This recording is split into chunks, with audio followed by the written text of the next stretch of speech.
Feel the power right there, big man. Yeah. Are you ready for pain? Are you ready for suffering?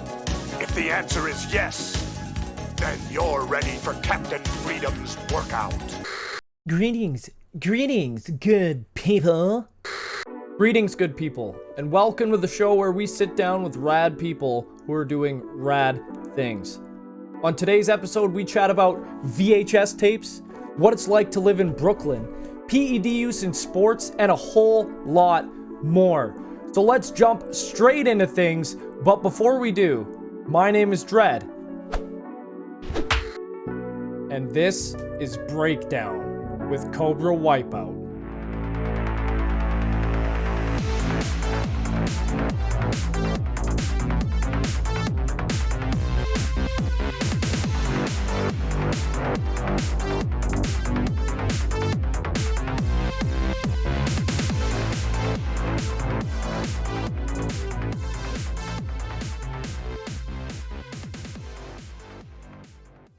Do. I like the hair, man. That's fucking wicked. Dude, it's wild. It's like I have a mullet now, and it's like I have to automatically just be tough all the time, just because like people give me shit, and I'm like, oh, yeah, what of it? I'm like, what's That's fair, man. I am just straight bald. That's it. That's all I got. But I mean, you got the mustache, and it's like it works out. You know what I mean? Like, yeah, you gotta have some balance. I need some hair somewhere on the cranium to balance the lack of hair on the top of it. So yeah, I went for length for my mustache. Where it goes down here. The whole thing's super fucking long, man. This is like. I'm grabbing it from like all in here. It's. What are those beads? What are they? They're just fucking beads that I ordered on Etsy, and they're actually called. They hang here. Yeah, they're beard beads. So what I do is I put them on these little fucking hair extension things. It's like a loop. Oh. And then I gotta fucking put the loop around the hair, and then I run the bead up to it, and then I pull the loop through, and it pulls all my hair through. And then there's elastics under the beads. That's what keeps the beads on.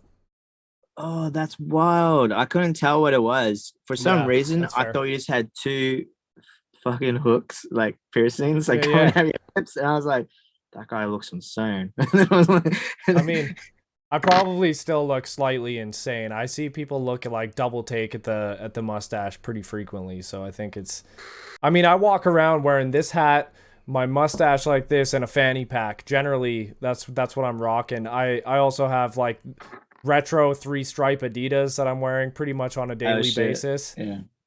But all thrift store bought. Yeah, thrift store is my shit. I mean, I used to do that shit, but not so much anymore. Oh man, I love thrifting. I actually went to the pawn shop today before this. I was running some errands and stopped by the pawn shop. I actually got like 3 or 4 tapes. Okay, if I don't interrupt myself right now, I'm probably going to talk about VHS tapes for a long fucking time. So I'm going to play for you a track by Cobra Wipeout so you can get an idea of what he's all about. This is Work It. It's time.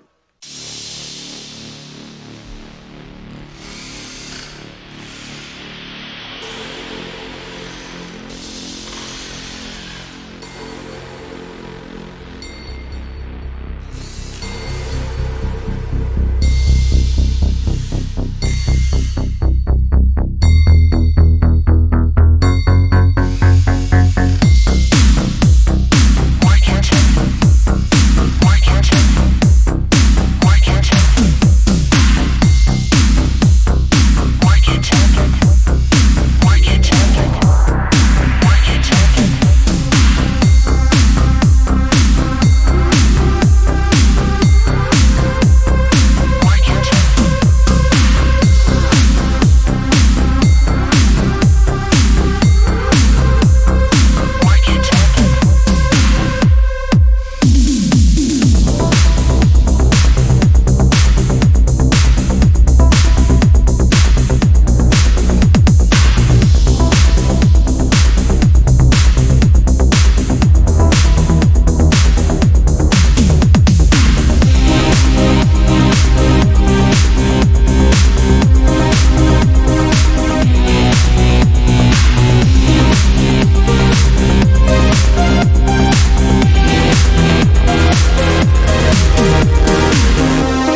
Oh yeah, what'd you get? Well, I got audio tapes and I got VHS tapes. I got What VHS ones you got? VHS. I got Murder at 1600. It's a Wesley Snipes film. It's Okay. probably mid to late 90s. I actually don't remember it very much. I'm pretty sure it's like Wesley Snipes in a mansion being a classic bad boy Wesley Snipes, you know. Yeah. And I think he is probably framed for killing someone. I don't know. I'm just totally making up the plot right now, but it seems super accurate of what it would be. Just mix it in with like Demolition Man and Yeah, Blade and all that stuff. Totally, Oh wait, totally. wait. Demolition Man was Dennis Rodman. My bad. No, Oh, wait, no, wait, who's- it was Wesley Snipes. Yeah, you're right, dude. So what was the other one? Double Who's the- Team was Dennis Rodman. Double Team. Yeah, That's yeah. right. Yeah, Yeah. with Jean-Claude Van Damme. That movie's terrible, but I own it on VHS. No, that's awesome. Yeah, I didn't know you were a bit of a tape head because Oh yeah, big time. I was doing that stuff for a while, and like that's how like me and Story started hanging. Like I was like, oh, this guy's kind of cool because he collected tapes. And I was like, you're the only guy that I know that does it too. So I was like, Yeah. but living in New York, dude, like the apartments were so small. And I was Oh, just yeah. collecting all these fucking. I had some really good tapes, man. I had a Halloween Oh John shit. Carpenter tape. The first one? But it was yeah, but it was a 1997 redistribution or 1990. So I don't. Which one was that? I don't know. This is like a hard jewel case. It's a black jewel case. I've actually never seen a case like Oh, this got it. before. It's probably like a. It's Yeah. pretty sick though. It's just it's special edition, so I'm pretty sure I could find out when exactly this tape's from. But I pretty much bought it strictly for the jewel case. Like this black jewel case, I've never seen one like this before. Yeah, I'm kind of. You have to like kind of research and find out like when they originally released it if it was like with the case or not. But yeah, this Halloween one I had was still factory sealed. There's like a little bit of thing. Shit. So, That's but like I rad. said, like it's a 19. I think it was a 1997 distribution, or it's Yep. like maybe 92. So it means like these are like the next run of tapes. So they're not Yeah. as like. But anyway, I sold it for like $30 on the web. So I was like, that's cool, and I bought it from $1. But yeah, man, I had like heaps of tapes. I still do. Trying to think some names off the top of my head that were pretty. I had like Stephen King's Sleepwalkers. I had a whole bunch of John Carpenter ones, Big Trouble in Little China. I just picked up Escape from LA. Oh, nice. Yeah, Yeah, that man's ridiculous. It is ridiculous. You know what? It's funny though. Every time when I was thinking that we were going to be recording today with your name, Cobra Wipeout, I just kept thinking, "Call me Snake." Call me Snake. Oh yeah, dude. I mean, like, I love that shit. Like, I'm a big Metal Gear Solid fan as well, Hell yeah. so that's like my shit. And Yeah, I like, saw in your video you made the other day that bleh, when Morris Oh, yeah. you show Morris Black, you got the fucking Metal Gear. Bleh. oh yeah, I was like, oh, maybe I should just go like put the exclamation mark and like go the full rounds, like Totally. full like make it a full meme video. But yeah, I was hammered and I stuck the camera in his face. He's like, oh hey, and I was like, what? That video was awesome though. It was just I love the way you edited it too, dude. It was fun. It's just like super hectic, and you see so many people like making videos nowadays. All they focus on is like high quality B-roll and shit. So it's actually really rad to see someone making like the type of video you made the other day. It's super refreshing. I loved it. I was like, dude, this is wicked. Oh yeah, like I think growing up, like me and my brother used to skate when we were teenagers, so we used to watch skate vids all the time. I was gonna So, say, like, man, it totally gave me like Thrasher vibes, fucking skate Yeah. video vibes. Yeah, because it's like I love the fisheye, like the wide Yeah, lens and stuff, and it just makes everything like really cool and stuff. And like I said, I picked up this GoPro 10 and it seemed to fucking work pretty well. But yeah, I mean, with videos nowadays, like you said, like everyone gets kind of hung up on quality and editing techniques and stuff. But it's like, yo, you can like cut a story with that, just like using the footage and Yeah. make your own transitions with like Totally. cuts and stuff. So it doesn't have to be Mm. like pure fucking cinematic slow motion B-roll, which everyone's just obsessed with now. And you know what? It has its time and place. I'm not against B-roll. I think it looks rad when you're using it to complement something, but it is the most overutilized video component that I see on any video nowadays. You can't go through any video without seeing excessive uses of B-roll. And a lot of time it's not even necessary, you know? It's just like, why are you having B-roll right now? Like what is this adding? Yeah, I mean, I like doing documentary style stuff. Yeah. A lot of times, so unfortunately, I cave into the slow-mo B-roll all the time. But hey, I'm not saying anything against it. Like it definitely has its value and its uses. But yeah, it kind of helps illustrate a story that you're trying, or a message you're trying to portray. I mean, For like sure, it's man. only B-roll is really fucking just for, I feel like, just documentary, whatever. Yeah, You know yeah. I made like a couple little videos when I'm more into photography, not videography myself. I'm pretty heavy into photography, not so much anymore, but I dabble. I put my foot in videography. I have an old Canon 5D Mark II, so it is not good for videos. It is extremely shaky. Everyone, 5D Mark II? Yeah, everyone used to shoot on that shit back in the day. Yeah, dude, it's a really good camera. It was good camera, yeah. Oh yeah, and it still holds its own. Like you shoot on it, like it's a fucking good camera. But video is not bad. I'm pretty sure it's 1080 60 frames, which is pretty good. But it's there's no stabilization. There's I think max 12 focus points on my camera. Like it's old. It's late 2000. I think it's like 2010 or maybe 2009 the Mark II came out.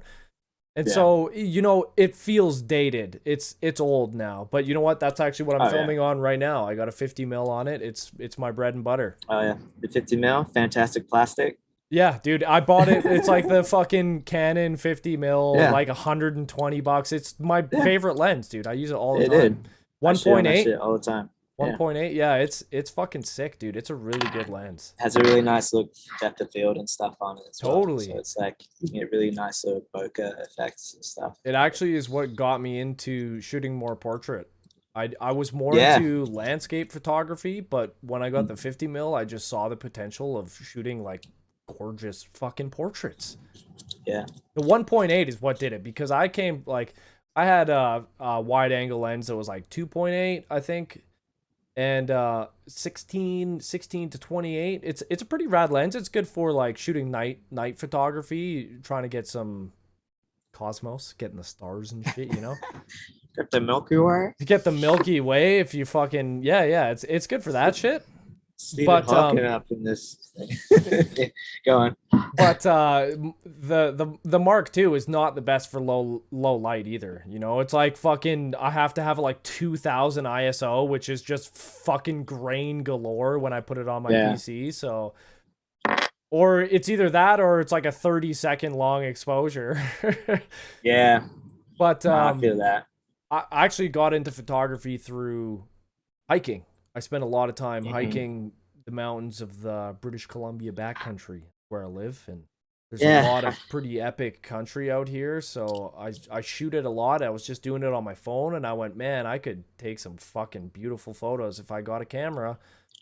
And I got a camera and started getting into it. One of my favorite lenses is actually I think it's 100 to 300 telephoto lens. And it's so good for punching in on someone. Like if you want the sense of scale, you just punch in on your subject and you just have this like massive fucking mountain behind them. Oh man, it's so rad. Yeah. Love that shit. The glass is where it's at. No doubt. People are getting into the game and like, it's like, cool, camera bodies are interchangeable, but glass is everything. So it's like, you just keep that collection going because that's where the money was. Like, you can always resell into stuff, but as long as you got good glass, like you can take some pretty good stuff as well. I had a thing that happened to me. I think it was last year for San Junipero in LA. They did a boat party and I was filming for it. Oh yeah, that boat party looked sick, dude. Yeah. And then I bought like a Rode Conan like cine lens. I I couldn't tell you the number or whatever, but it was just like it was a fucking $400 lens. Yeah. And I was pretty drunk, and we're about to like we're headed in because we just finished coming down the river, so we're about to like dock. And I was fucking hammered behind the DJ booth, and I was like changing lens because I wear a fanny pack as my lens pouch. So when I go, I switch out. Which is Yeah, dude. Hell yeah. So I was changing my lens, and I was hanging over the railing of the boat. Oh no. And I'm trying to get this lens on my camera. I guess I fucking, cause it's kind of like, it's kind of like a spring lock kind of thing. Yeah. So I thought I had it in, and I just fucking turned it really hard, and it kind of just ricocheted off the connection part, and just bounced off over the railing, and I just watched it go in the water. And I was like, I'm done filming now. I was so angry. I got drunk so quick. I saw you post that. I remember I was following you. I saw you post that you had lost a lens, and it hit me. I felt your pain, dude. Oh, dude, my fucking bank account. Yeah, man. This is like taking $400 and just throwing it in the right? Like, later. Yeah, I was like, here you go, ocean. And it wasn't worth like jumping in for or anything. All I could just think is like the Seinfeld music, like the bum, bum, bum, bum. Just like, as it goes in the water, I was like, yeah, it's too perfect. Yeah. But so I got a Sigma lens, and I can't tell you that it's a fuck. I wish I could tell you the measurements or whatever, but it's kind of like it's a pretty good lens. It was a $600 lens, but it's really good as has really good depth of field as well. It's a zoom in wide, so it's like covers all the bases. So I've been using that, but it's fucking heavy though. So it's yeah, it's just like this big fucking thing within the camera. I'm just like, oh, Robert Parker, look at me. You're like, you gotta exercise your forearms harder so you can hold your fucking camera up. Yeah, just frolic arm. I was like, I am a tripod. But yeah, I could geek out about camera shit all day. Hey man, that's what this is all about. We're just into it now. We may as well just keep going with that. That fucking sucks, dude. I can't. In the mountains, I change my lenses all the time, and I always worry about dropping them because when you're hiking, you're in pretty treacherous territory. It's usually super rocky and shitty. If I drop my lens, it'd be game over. Probably just the same as if you drop it in the ocean, it would just shatter the fucking glass. Or sand and stuff. Sand and rocks and just shit. But I actually like my 50 mil. What do you call it? I call it. Is it a plastic casing? Like, yeah. Yeah. I call it. I've heard like this from other people. They call it fantastic plastic. Fantastic plastic. It's like cheap and it's fucking really good. Yeah. It's a really good lens. No doubt. I like it more than the most expensive lens I've ever bought. How much was that? Well, not much. I mean, in terms of expensive lenses, it's fuck all. But it was $600, and that's a lot for me. That's a lot to spend. It is. On a piece of glass. I know that like you can spend fucking 10 grand on a lens if you want to, like easily. I've seen lenses that are upwards of $50,000 if you want to spend that, which is absolute insanity. But this one was 120. I'm pretty sure is what I paid. I think I got it on Amazon, and it's like it's my bread and butter, man. It's my go-to. I use it all the fucking time. You could drop that shit. I don't think it would break. It's bounce back. No, yeah. It's a wicked lens. Sweet. Now, me and Valentine saw Top Gun, the new one. Okay, I saw that recently in theaters too. I'm gonna wait to hear what you think of it before I tell you what I think of it. So, as a disclosure, I'm not like I never saw Top Gun. Okay. Like in the one from the 80s or whatever. It's just like I probably have seen it like in the background watching it, but not. I haven't sat there like end to end watch it, right? Sure. But I get it. It's about. But watching that movie, I was like, this was like a good Hollywood action flick. It's a good action flick. it was great. I was like, cool, this ticked all the boxes. And I was like, Dude. it was fun to watch. And you didn't, like I said, I'm not like a Top Gun Yeah. fan, but I Yeah. fucking loved it. It was sick. Miles Teller's a fucking sick actor. Yeah. I mean, yeah, and fucking who else is it? Jennifer Connelly's fucking hot. It's just like, Totally. you know, Tom and all those Cruise. dudes. Tom Cruise is fucking hot. let's be real here. All those dudes playing volleyball or football, or whatever. I was like, dude, man, I gotta work out more. Fuck. Right? There's a couple ab shots in there that I was like, okay, cover my partner's eyes. I'm like, my abs don't look like that anymore. This is like eating popcorn. Hey. Yeah, stuffing my face full of fucking nibs and popcorn. Cover your eyes. Drink some of that. Drinking my fucking 2-liter of Coke or whatever. No, I'm just kidding. I don't fucking drink pop. But hey, man, I'm glad to hear that. I fucking loved it. I'm a huge Top Gun fan. I love the original. I have both the soundtrack on CD and cassette tape.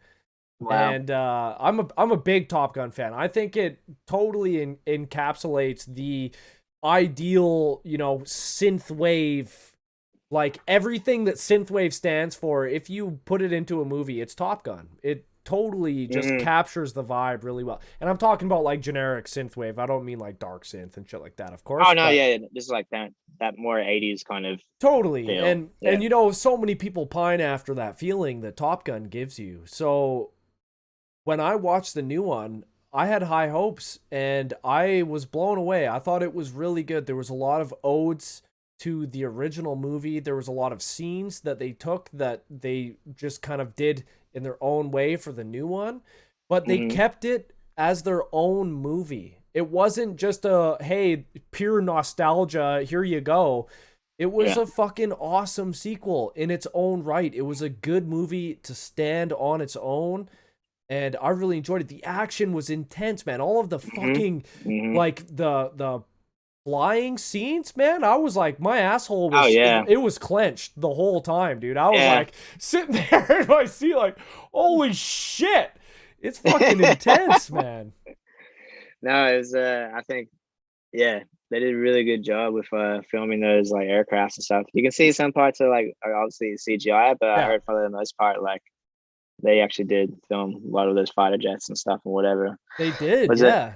Tom Cruise wanted to fly his own plane, but they were like, hard no. They're like, no fucking way. Hey, call it Mission Impossible. We know you can, but like... No. Hey, we know you can board a plane that is currently flying off a runway and hang on to the side. But you know what? We're not going to let you fly this $1 billion military aircraft. Oh, yeah, for sure. Imagine, and he's like, this runs into a mountain on purpose. just meets his Scientology gods or whatever the fuck. I don't know what Scientologists believe. Was like the scene from Independence Day when he tries the jet into the fucking thing. Who was that guy? What's that? I forgot the actor's name. He was like, it was like fucking just going up. I forgot his name. Whatever. From Independence Day. Yeah, the fighter pilot that went up there. Dude, I actually haven't seen Independence Day in like probably close to 20 years. Yeah, I think I might fire it up just for shits and giggles. Do you have it on tape? No. I mean, when I collect VHSs, I try to go for 80s, very early 90s. You know what I mean? Yeah. Because it's like there's a bit more kind of rarity with those tapes and stuff. Totally. As like, I mean, you're not going to buy like something that was fucking mass produced in the 90s, because I think that's when VHS was like very fucking big. Yeah, that's fair, man. I feel that. I saw Elf today on VHS and I didn't buy it because I was like, what? I don't need that on tape. That's on probably every single streaming service. Yeah, definitely. And I was having this conversation. I had this conversation with a lot of people, unfortunately. But it's like we don't have to have this conversation. Too late. I'm already there. But when it comes to like where we at right now as far as like media and movies and stuff as content goes, that like everything is now on streaming service. And it's like you don't physically own that. So it's like you could have fucking a whole bunch of movies on Apple or iTunes or where the fuck it, and then like on Amazon or whatever you buy. And then like, the fucking server room could blow up wherever it is and you just lose all that. So it's like you don't physically own that. Now, like all these streaming services, when you kind of look at them all, they all kind of share the same movies as well. And they're always interchanging. Yeah. So it's like you're never going to get any of those movies from, early 2000s or 90s and stuff, just because it's probably not in high demand, or they don't have the right to distribute it onto their streaming service or whatever, and don't have the rights. So it's like, so you get a portion of movies that were on DVD ready available that are not available on the web, right? Totally. Cool. Now that realm of DVDs. So we go back a bit. This is all just kind of like me just like kind of saying, like, this is just like my own opinion and observation though. But it's like, obviously, when stuff started going to VHS, necessarily, some of these movies didn't go straight to movies, it just went straight to video, right? Yeah. Then DVD came along. Then a lot of movies didn't go to DVD. Mm-hmm. There's movies that would never be on DVD that we would know about. So it's really rare to find VHS movies that haven't been digitized, Right. or on DVD. But it's like, as we go on to the next kind of media format of the next trend thing, like, VHS, DVD, now streaming service, it's like we're losing a bit of history down the line. Stuff is kind of getting falling through the cracks as far as movies that will never make it to streaming service or whatever. Yep. So it's like, absolutely. And it's like, now people are like, what are they doing right now to movies? They're kind of, they're re-editing them to kind of make them more, I guess, family friendly, more PC appropriate. You know what I mean? Right. So, taking certain scenes out of movies or editing things out. Like, I think, I don't know if it's true or not, but that's like E.T., the FBI agents like switched out their guns for walkie-talkies in the movie. Oh, really? Right? Some shit like that. So you hear things like that, right? I got E.T. over here on fucking VHS. Yeah, see, that's a nice one to have. But so yeah, you're never gonna see for movies for what they were really are for No doubt. before they've been, digitally changed and stuff. So it's just like a perfect example of that, dude, is Star Wars. The original trilogy. How many fucking iterations, even just of VHS tapes, how many different iterations Star Wars, the original trilogy, went through up until now? Like, you can't even find the original fucking VHS tapes, which I have A New Hope. I have A New Hope from like 1977, the year it came out on tape. And it's my crown jewel. But I have the special edition from I think it's from the early 90s.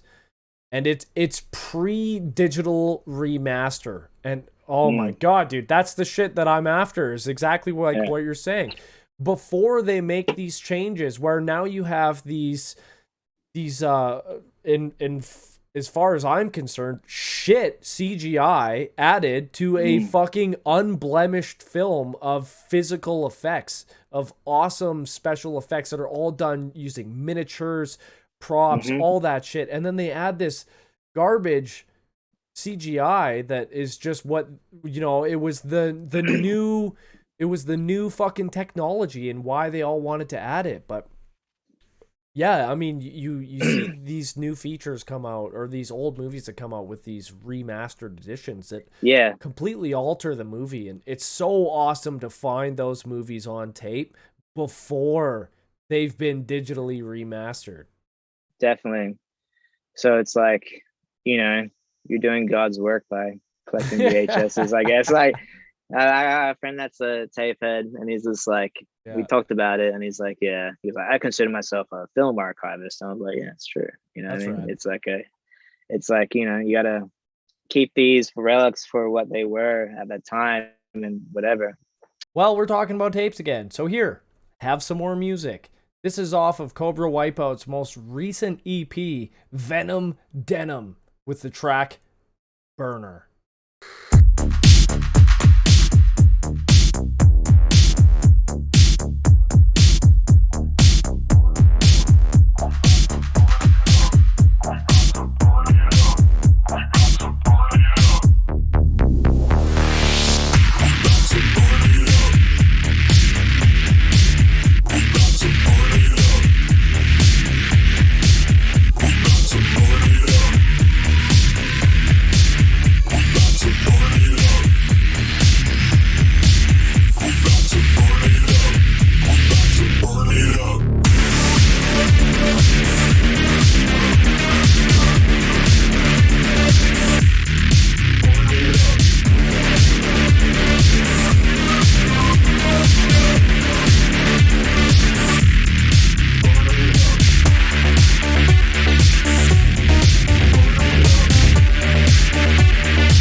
But yeah, with the CGI stuff, it's like, you know, you're watching all this stuff on a VCR, on a CRT TV, like obviously the image is going to be like soft, blurred, grainy. So it's like stuff that was made like special effects, like, you know, like Jurassic Park and stuff, still kind of looked real, whatever. Now, if you watch all those, like when they put them on streaming services, like any of those like 80s movies or whatever, and like the special effects, like you're like, this is fake as fuck, only because we're seeing it in high def, and it's like, this looks bad.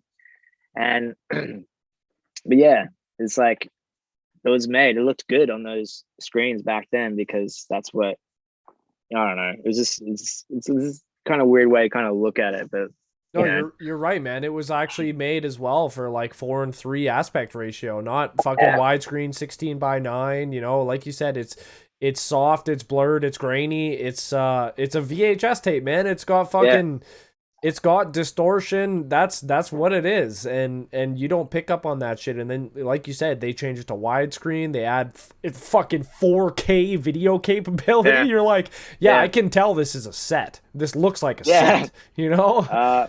Yeah, it's like it's like that's a Lego ship. Yeah, exactly.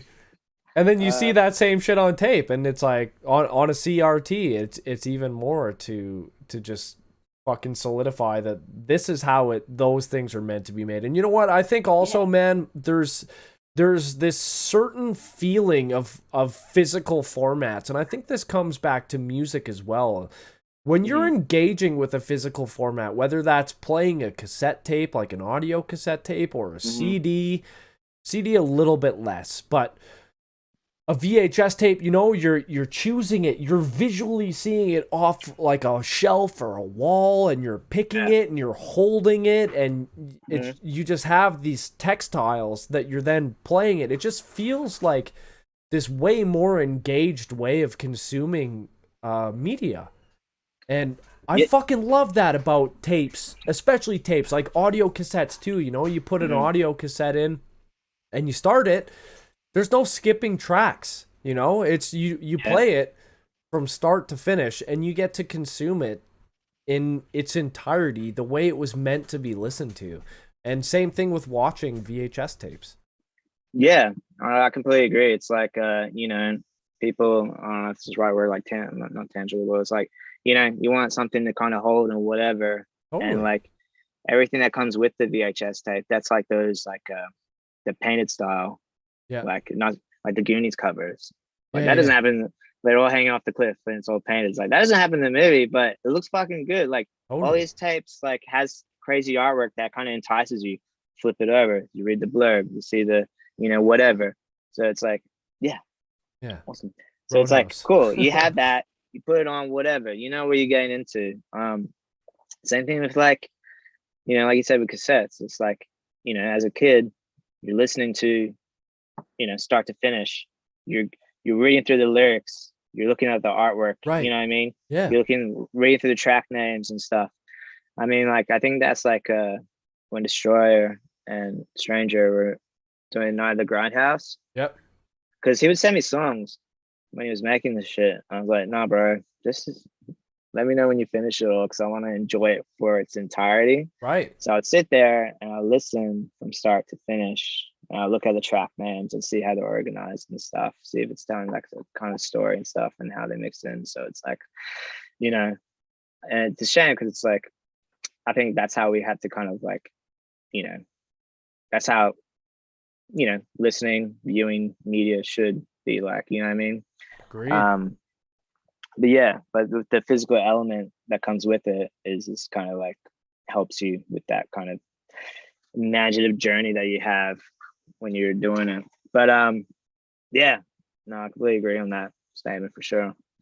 Yeah, man. And like, I agree with what you're saying about listening to the music start to finish, everything at once. It's actually a big part of what I do and the stuff that I make is listening to an album and giving it that sense of attention that it deserves, the full focus, and listening start to finish, you know, everything, seeing the track names, listening to it from the beginning to the end in its entirety, and going where the music takes you, allowing it to take you wherever the first thought on your mind is when you hear those sounds. And for me, that's a huge part of listening to music. It's fucking meditative for me. Yeah. Absolutely. Oh yeah, for sure. I think when I recently just got that new Laserhawk Skull and Shark album vinyl. Yep. I don't know why I have vinyls. I'm a fucking record player, but I just like the physical element of it. You know what I mean? It's cool to have. Dude, the gatefolds too of vinyl are huge. Oh yeah. It's like the artwork is bigger displayed than ever before. Like, I wish I could display my cassettes the way I could display vinyl, but I have tape players. I don't have vinyl either. But Skull and Shark is like one of my favorite like synthwave albums. You know what I mean? It's just like the time I was listening to it, like in 2000, like when it came out, like was it 2014 or whatever? Not necessarily remember, but like going through the track names, it's like the track names start to finish, and you kind of read each name, and you kind of get a sense that it's telling the story of some kind of like crazy, you know, it's like this underworld of the city, kind of grimy, kind of, you know what I mean? It's just like, and with the names and the music, this kind of fits this telling story. Like it could have been I heard like it was supposed to be a comic book novel, the Skull and Shark. Laser Hawk was supposed. I did a deep dive on this like how many years ago, and I was like, I had to find out more. And then I was like, so I could be wrong, but from what I read, it seemed like he was supposed to do like the soundtrack for this like digital kind of like comic about this guy called Skull, and like the dude's like a fucking skull, and there's a dude that's a shark, and they just kind of go through the city fucking beating up dudes and shit, like the vigilantes or some shit. So the premise is crazy and it was wild, but I guess it never took off. Yeah, so that album was just fucking just tough and whatever. And it's just like the artwork that went with it was just wild. It's a shame that it never like happened, but yeah, it's a really fucking solid album. But yeah, but like I said, like it's really important, like people have to kind of give thought into when they're making music, like, you know, cool, what am I trying to tell? What kind of story am I trying to tell with each song? Like, you know, what name? Like, you know, is this a themed album or whatever? So it's just like totally, you know, people kind of overlook that when they're, you know, well, like you said, if you listen to this song album like back to front, you should take all that into account as well. Especially with like the current climate of music releases, and there's a lot of emphasis on singles, and that can be lost in the single releases, you know, because you have a single that comes out and that's it. You just have a single and people listen to it and they go, oh yeah, fucking rad single, and then that's it. They don't think anything of it. Whereas you have this, like, for instance, yourself, you released Venom, Denim, no singles, just EP, boom, here you go. And you get to listen to it from start to finish. And it's more of an experience. And for me, I'm all about that experience. I'll hold off on listening to singles so I can listen to an LP or an EP in its entirety.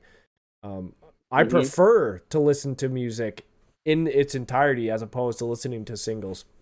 I understand why musicians release singles because, I mean, that is just kind of how it is now. I get it. But in terms of experiencing a story or what the artist is trying to convey, I think long form or just the EP in itself is definitely the best way, for sure, man. Yeah, I think you know, like albums are a lot on it. How can I phrase this? I guess like albums are a lot of work. Oh yeah, like understandable. When I tried to do that one last year, fuck, I don't remember it. what did I do? Guts and bolts. Guts and bolts. Yes.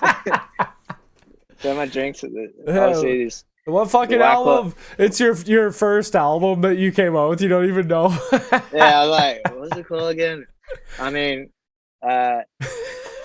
it was very ambitious of me to try to fucking bang out like 8 tracks and stuff, and you know, some of it's all over the place and whatever, and you know, but it was a good learning experience and whatever. But I think with the Denim, I kind of want to go a bit more darker and tougher and stuff or something. Right. You know, I wrote a whole bunch of tracks last year that I didn't even put out because, you know, I'm kind of still new to the producing game. So it's like I find myself writing songs and it's gradually getting better and better. Whether like, you know, just learning a lot more. So my quality is getting better or whatever.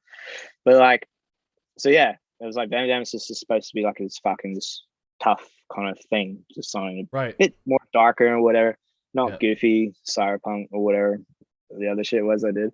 But it's like but going back to what you said, it's like yeah, to have an album, like, do you want to have a theme? Do you just want to have it like, Right. do you want to tell a story? Are you just going to throw a whole bunch of shit on there? I mean, when people release singles, it's like cool. It's like, I don't know. Personally, I feel like doing singles like cool. It's like, it drops and where does it go? Like, you know what I mean? Right. It's like, Yeah. I feel that, man. And a lot of the time that is the case. Is it's kind of like I don't want to minimize it because I don't want to minimize the amount of work that goes into people creating music, oh even no, for singles. sure. But it can feel like this is just the way I'm gonna put it as flavor of the week, and then it's gone. And Yeah. it's tough in this current music release climate because there's so much. Every fucking week, man, there are so many different releases. It's hard to keep up on, and it's hard to have something that sticks in a way. And personally, I don't think singles are the way to make that happen. I think singles are a way for people to keep their names at the forefront and keep people, engaged with, oh, this is this person constantly releasing music. But I think in terms of having replayability, I'm definitely personally more of a fan of EPs and LPs, and I understand it's way more work, but I'll typically listen to an album a lot more often than I'll listen to a single. Oh, for sure. I mean, That comes from someone who's being a fan of physical formats as well. well, yeah. I typically I love listening to my tapes. I throw tapes in all the time. And if I listen to a single, it's typically on a playlist. It's probably on a playlist that I've added it to, or. So this is my other thing. So from what I've heard, in the people in the music scene and stuff, like the single way, the people are doing this single shit is for them to kind of generate more Spotify plays and listeners and stuff, because these singles they do it monthly. They'll add it to the playlist and those generate more and more or whatever. So it's like, right. It's like, cool, man. It's like, I get it. People got to go out there and eat and stuff. I mean, like I said, it's like my opinion and stuff. Like, I'm still like kind of new to the game and whatever, but it's like, I like doing this because it's fun. I like the music and the process and stuff. But totally, if you get kind of hung up in the numbers game, it's like, it's a dangerous thing, man. You don't want to sell yourself to the devil. But yeah, you're not gonna you can't put a single on a vinyl, or you can do like 12-inch. Was it with a 12-inch one? Yeah, I have seen some people put singles on vinyl. I would personally not ever buy a single on a vinyl. I don't see the point of that, to be honest. But vinyl collectors do. That's to be fair, rad. And I understand, like we were saying earlier, the size of the gatefold and the artwork that's involved can make it more worth it. I have two vinyl. That's actually, I lied. I have like 4 vinyl, but 2 that I've bought recently. And one is the Bloodsport soundtrack by Paul Herzog. I could not pass that up. And the other is the Paradise Arcade Boys, Cryptogem, Baldocaster's Moonrise. I had to buy it because I'm a big Baldocaster fan, but I also love the Paradise Arcade Boys and wanted to support them. So that was the reason why I picked that one up. Yeah, I know they're very big on the vinyl and stuff. It's really cool that they're doing, that they're in that scene. It's cool. Hats off to anyone that is like, collecting vinyls or VHSs and stuff. I just can't do it. Just don't have the space. And it is money too, man. Vinyl, especially, you see fucking shipping costs of a lot of vinyl. It's like, I can't afford that, dude. Even cassette tapes, dude. I've had like $20 cassette tapes for shipping. I'm like, get fucked. I'm sorry, I can't do that. How does this cost $20 to ship? It's like fucking 30 grams. This thing weighs nothing. Yeah. But I get it. It might be coming from overseas or whatever, but it's just when the fucking shipping is more than the cassette tape, I can't do it. It's it can be an expensive hobby, you know what I mean? But like, a lot of these people do, collect these vinyls in order to kind of flip it and right. Yeah, like That's shitty. Chris was telling me, the story was saying me like someone's trying to like flip his Panic vinyl for like twice the amount on Discogs or whatever. That's fucking. So there's people are kind of out there, kind of like cool, and there's also like what happens is like there's a typo on the vinyl or there's like something wrong with it that makes it kind of extra rare because it's going to be like they fucked up the paint on the vinyl, so it's like one of a kind fuck up, so it makes it more precious or rare. So little quirky things like that people kind of look into and thinking like, oh yeah, it's gonna make me, this is my retirement fund for the future kind of shit. Man, it's actually insane how long it takes for things to accrue value. It's way longer than people think. You think you're just going to get a vinyl and it's going to be like, no, in 30 years, it's going to be worth $30. It's not going to be worth fucking $700 like you think it is. That's what I'm saying. I mean, well, I'm not saying, but like, the Elf tape? Yeah. Should have bought it, bro. 20 years down the track. Yeah, no doubt. Oh my God, Elf on VHS is worth $20,000. Man, have one. My most rare fucking VHS tape I have, which is the Star Wars A New Hope, like from 1977 VHS release, is only worth like $100. That's right. It's not worth much, and that's fine. I've no desire to ever sell it. That's not why I buy tapes. How much did you buy it for? Oh, I got it from a thrift store. I'm pretty sure I paid like either 25 cents or $1 for it. Yeah, that's awesome. So it's 100 to 1,000 times its value. Yeah. Yeah. So awesome. you can't go wrong with that. But like I said, I'm never gonna sell it. That's mine. It's There's this I have Thrashing on VHS. I don't know if you've seen that movie. What is it? It has Thrashing. I don't think I have. No. Who's that guy that played Thanos? What's his name? Josh Brolin. Josh Brolin. So Josh Brolin, he's like this surfer kid in LA, and he starts, he's a skateboarder or whatever. Yeah. But it's just like, it's just a fucking cool movie. It's just so cool. I think Red Hot Chili Peppers make a cameo in it and stuff playing. But it's just like one particular scene which I fucking love, and it's like Josh Brolin, they're all it's a skating game and they're like skating through fucking Venice Beach, and they come across like a group of people breakdancing, like performing on the street. Yeah. And the leader of the skateboard guy comes up, and he comes up to the b-boy and he goes, "Breaking's just a memory." And the guy's like, and the breaker's like, "Oh," and then they all kick the guy's stereo and they all walk away. I was like, "That's it." It was just it was just a cheesy moment because it was like, he says like breakdancing was like really fucking popular like at that time in the 80s, and then skateboarding took over, and they're like saying, "You guys are done. We're the new guys in town." Yeah, and these guys like, "We're just dancers." But that's like my favorite scene. I fucking just love that movie. And they have like I think like the end battle, like they have a half pipe battle, and they skate down and they hit each other with maces. It's out there. They're not like real maces, but it's just like they're foam padded something. It's just ridiculous, but it's great. Skateboard jousting. Yeah, it was something dumb, and I was like, "This is cheesy as fuck." I love it. But I had this other. Oh yeah, so the one soundtrack I love on vinyl that I had to get was Surf Nazis Must Die. So I don't know if you ever seen that Trauma flick. Have you seen that one? What was it? Sorry? Surf Nazis Must Die. Oh no, I haven't. I heard Nazis Must Die, and for some reason I immediately thought Dead Kennedys. But oh yeah, but yeah, no, the soundtrack to that fucking movie is really fucking good as well. Nice. I know like you mentioned the Bloodsport one, because I heard that's like, I haven't listened to it like personally, but I know everyone's like Bloodsport soundtrack.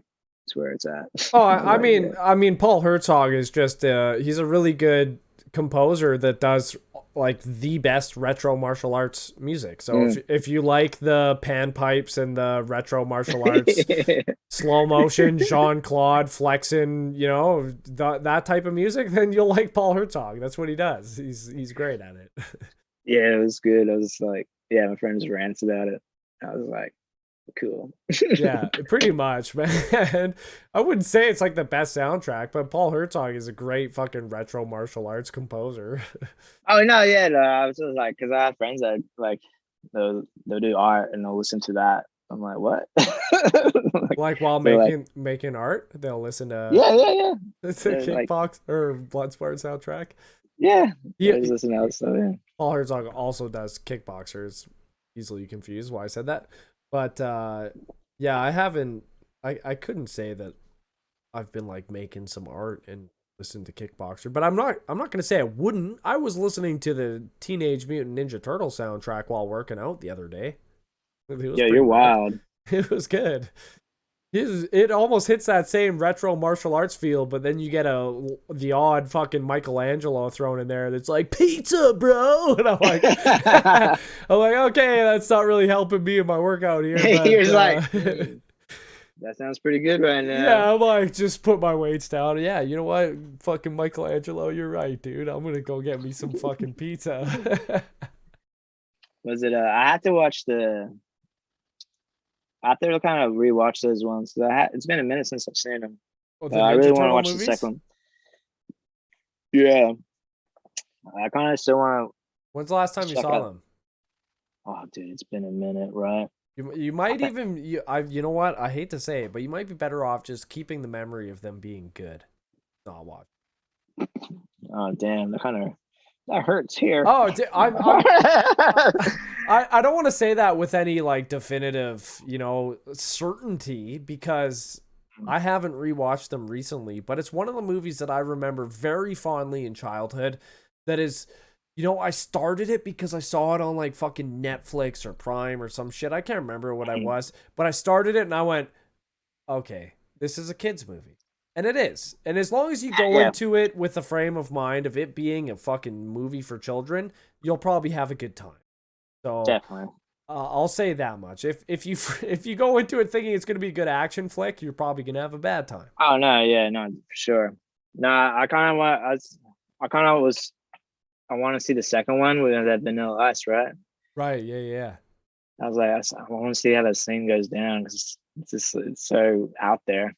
The costumes are great. Yeah, that's like dude, they don't do that anymore. It's a shame. Oh, dude, it is a shame. I'm a huge fan of practical effects. That's like my main thing that I look for in movies, and if they have lots of use of practical effects, I'm fucking all for it. That's actually why I love horror now, because so much horror utilizes practical effects and more than any other genre now. Now, did you see The Void? Yeah, I love that movie. So that dude, I can't remember his name, but they used practical effects for like the monsters and stuff that was in the movie and stuff. And he's big on that. And I think he used to work on like pretty high-end films before he started directing. And he did Psycho Gorman. I don't know if you ever saw that one. I did. I watched that too. I watched that last year. I enjoyed that movie. It was a fun, like happy, but fucking random, gory, good movie. Yeah. Yeah. So like that actually won some awards. Really? Yeah, Psycho Gorman won some awards. The writing was like, I loved it. It was kind of goofy, and the father was like really funny, and it was like really funny parts of it. I mean, obviously they didn't have like enough budget behind them in order to kind of like, it felt like I was watching like Power Rangers, like the monsters fight each other at some point. So I was like, this is ridiculous. That's a great analogy. Oh man, I can just see that in my mind. Because it was just like, oh, this looks fucking weird. Yeah. But no, that was a great flick. I fucking loved it. I just like loved it how like that one scene where she's like, oh, you look at the magazine with all the hunky boys. And the guy's like, Psycho Gorman's like, I do not care for hunky boys. And he starts looking at him, he's like, or do I? It's so random. It's just like, oh, this is funny as. Look at all the hunky boys. I do not care for hunky boys.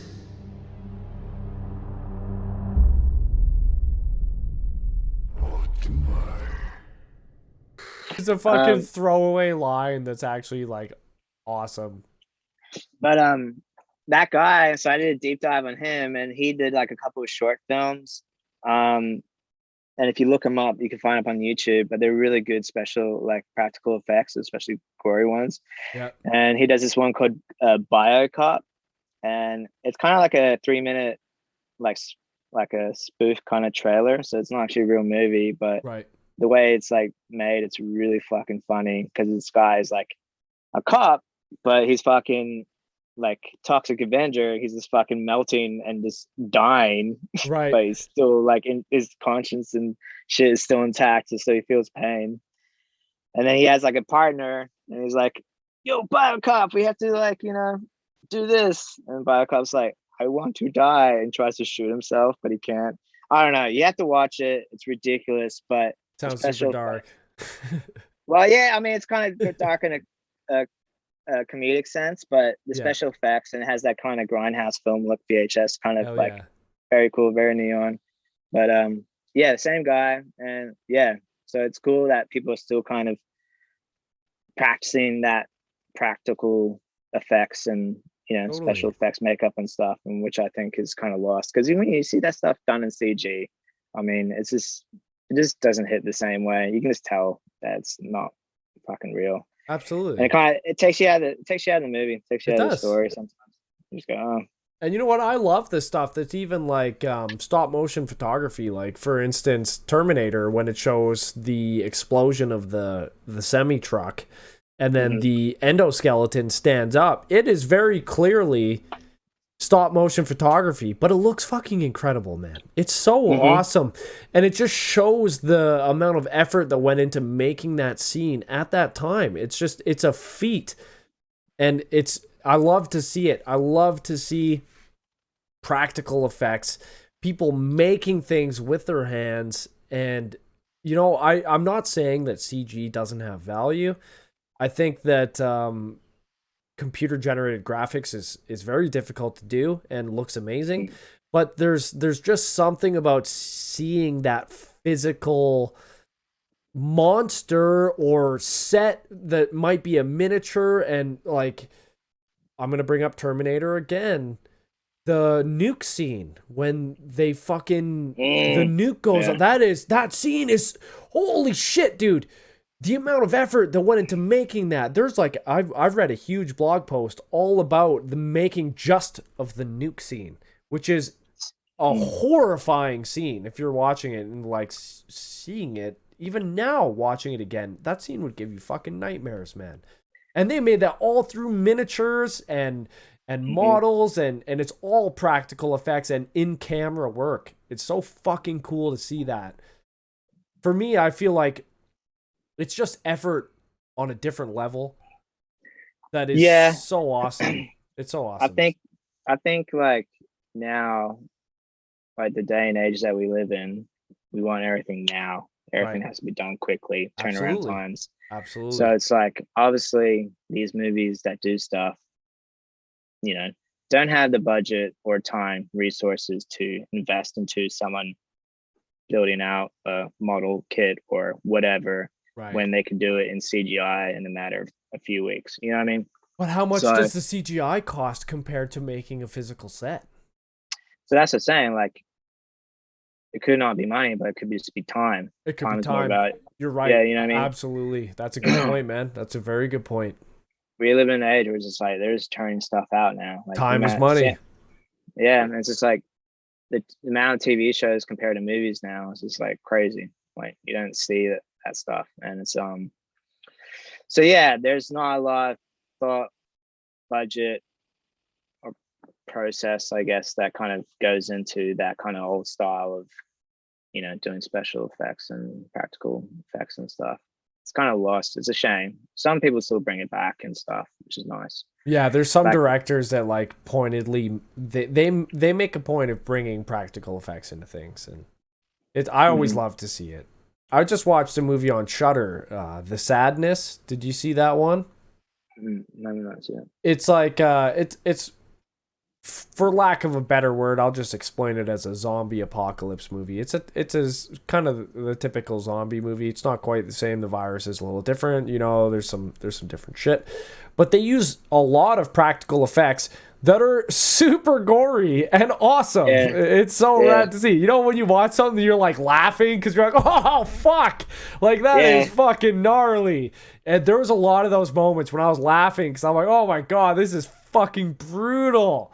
Brutal. But it's just like, you know, it's practical effects. It's great. It's awesome to see the people having fun making it. The sadness is a good movie for practical effects. It's a Korean. I don't want to say it's Korean zombie film in case I'm wrong and it's not Korean, but it's not an English language. So we'll just say that English language. it's a subtitled zombie film and there's a lot of practical effects and it's a lot of fun. It's worth watching. Yeah, unfortunately, I feel like you know, other countries kind of do it better than American Hollywood. Like, Yeah. We're kind of boxed in, you know, we got the big Marvels, the Disney, you know, it seems like we're just kind of pumping out that same fucking garbage now. yeah, the amount of sequels and remakes that no one asked for, it's just kind of like butchering. They're butchering the industry for themselves. It's kind of a shame, but I mean, that's like Top Gun. Like, Yep. I was like, I haven't seen a good movie like this in a while, and it was fucking good. Dude, both me and my partner left the theater saying how we have not left the theater being that excited about seeing a movie in a long time. I've not left the theater going, I would watch that again right now in a long fucking time. Oh yeah, no, I was like, this is great. Was it? I saw that Nicolas Cage one. Oh yeah, the overbearing burden. What is that? I can't remember something. The unbearable talent. The massive weight of unbearable talent or whatever it is. Some shit. Yeah, that was really fun. That was cool though. That was really cool. It was the unbearable weight of massive talent. That's what it's called. And you that saw movie that? was good. Yeah, it was funny. It was great. It was cool. Is that one of those movies I was like, oh, this is good too? You know what I mean? Because it was just like, just ticked all the boxes. You know, it was gret. And Nicolas Cage is always very self-aware. Oh, yeah. He knows. It's funny. I saw like some kind of tag line from this article that he was talking about that movie, and he was like, it's crazy because he mentioned that like he in this movie, they're like, can you be Nicolas Cage? And he's like, well, I'm actually like pretty reserved and like, you know, conserved, like, you know. Right. He's like, this isn't actually who I am, who you see in movies. Right. Yeah. But like, we want crazy Nick Cage. He's like, all right, cool. Like, you know what I mean? So it's like, so it's kind of weird to just think of him like that. You're like, oh, you think he's like this crazy guy, but you know, that's just what it kind of makes it out to be. But that movie's like really funny. I recommend it. And it was just like, it was Are you a big Nick Cage fan? I mean, you have a track. Growing up, you got a track off Guts and Bolts called Face Off. Is that because of the movie with John Travolta and Nick Cage? Yeah, because I watched it the other sometimes I'll watch a movie in the background while I'm like fucking around on Ableton, and I'm like, and it's kind of head this direction. I was going, cool. I guess we're here now. But yeah, like the Nick Cage thing, like, you know, growing up, you see all like the movies like Con Air and whatever else he was on. Yeah. And then like National Treasure and stuff. And then, you know, was it Gone in 60 Seconds? And he did like Ghost Rider. Like he did all these like whatever films. Oh yeah, Ghost Rider was all right. I liked it when I was younger. Yeah. I mean, when it came out, it was something I watched. So yeah, like he was around when you were young and stuff. And then like after National Treasure, it's like, where did he go kind of thing. So it's only like, I was talking to someone the other day. I went like when Mandy came out.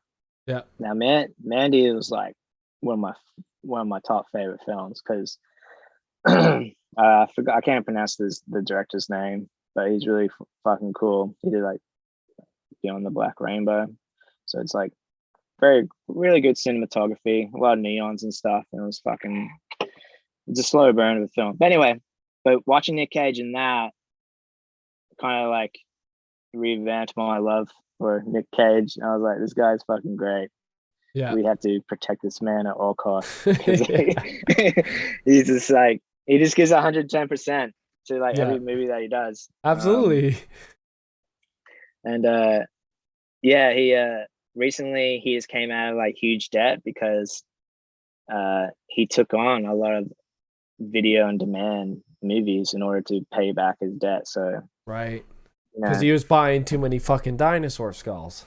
Yeah, the guy was crazy with his money, and it's just like, I mean, I when you're mean, Nick, yeah, when you're Nick yeah, Cage. yeah, when you're the kid, you can fucking do what you want.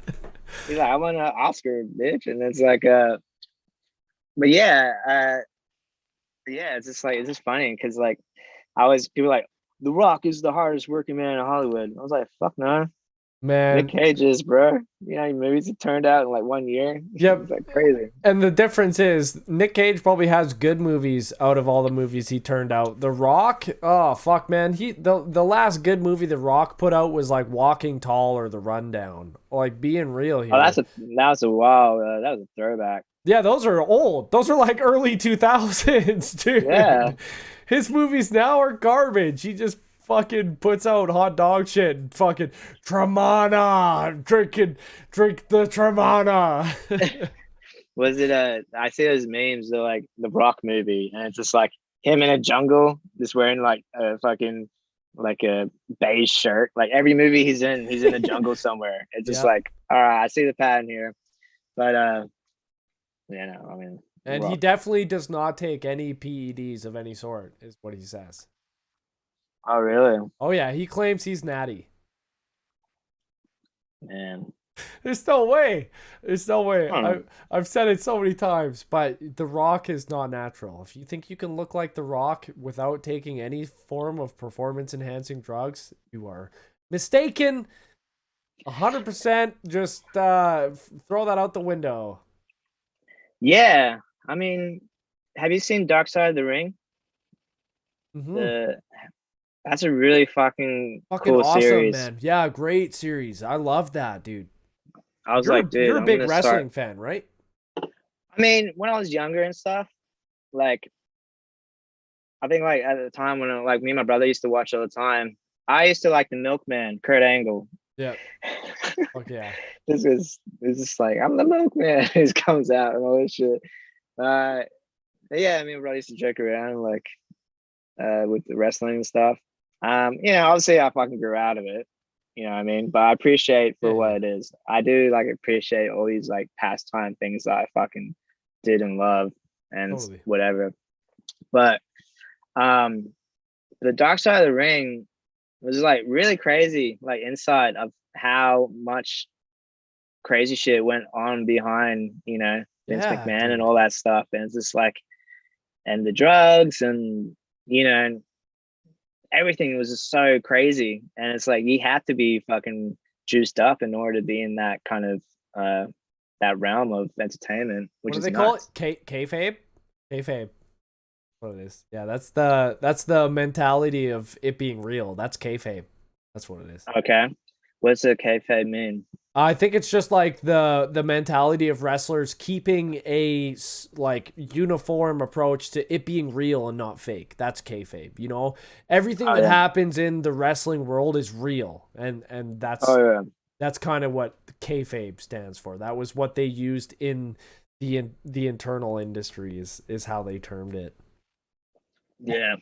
But yeah, all those guys naturally, yeah, they couldn't never get that big. It's like it's No. insane.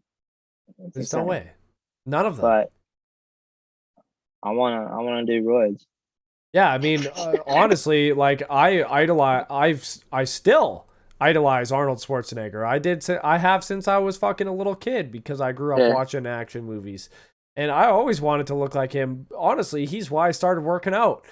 There's no way I can look like him unless I take steroids, and he Yeah, admits so it. He admits it. he did, right? Yeah, That documentary, The Pump, is really yeah, good yeah.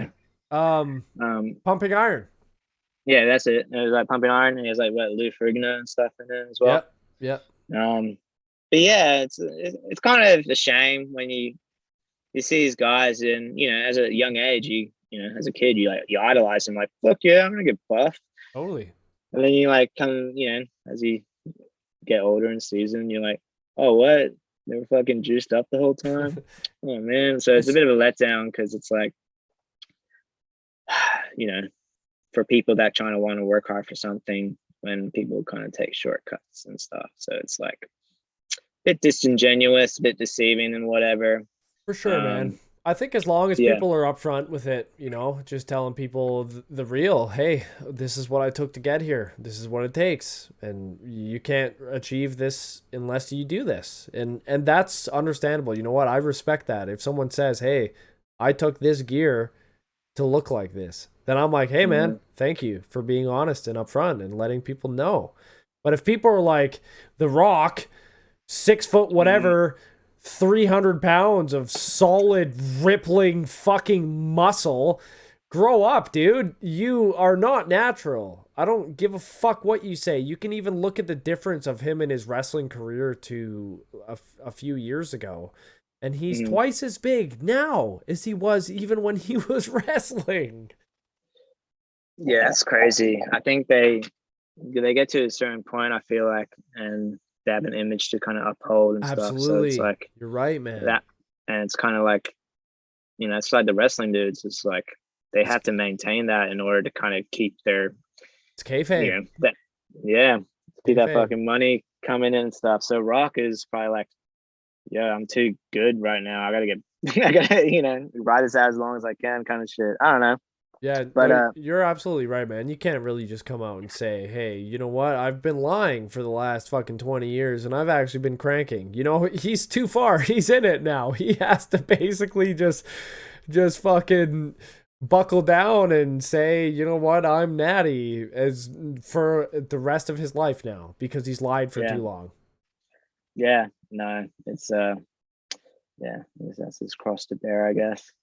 But no, yeah, it's cool. I mean, I've known people that were on it and stuff, but Oh yeah, I know a lot of people using gear, and I agree. I'm fine with it. You know, if that's what you want to do, if the unfortunate thing about steroid usage is it's in all sports now, and especially at high level. You know, high level sports, the use of performance enhancing drugs is happening. And I think what needs to happen personally is that they need to allow it and regulate it. And that's the only way they're ever going to control it is if they say, you know what? Hey, guess what?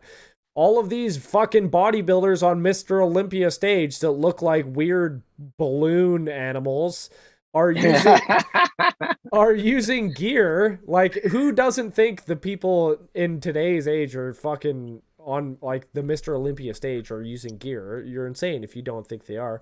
Just say it and allow it and regulate it. Say, hey, guess what? Everyone, you're only allowed to use this specific gear and it's prescribed by your fucking doctor. It's safer.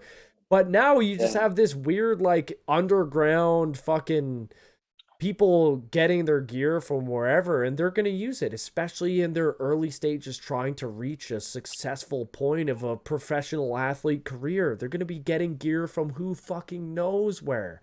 Just legalize it in sport, regulate it. That's the only way they're going to beat it. They're not going to beat it any other way, man. Yeah, I feel like there's the higher ups, like they know they're juicing. They're like, yo, they're like, this guy's bringing us so much money, just fucking let him do it or whatever. Right. Like, you know what I mean? Like, yeah, man. whatever. So like everyone's in on it. But I mean, yeah, if they want to bring it in, they're like, you guys want to watch a fucking football game? Yeah, no doubt. These guys go nuts. Like, hey, guess what?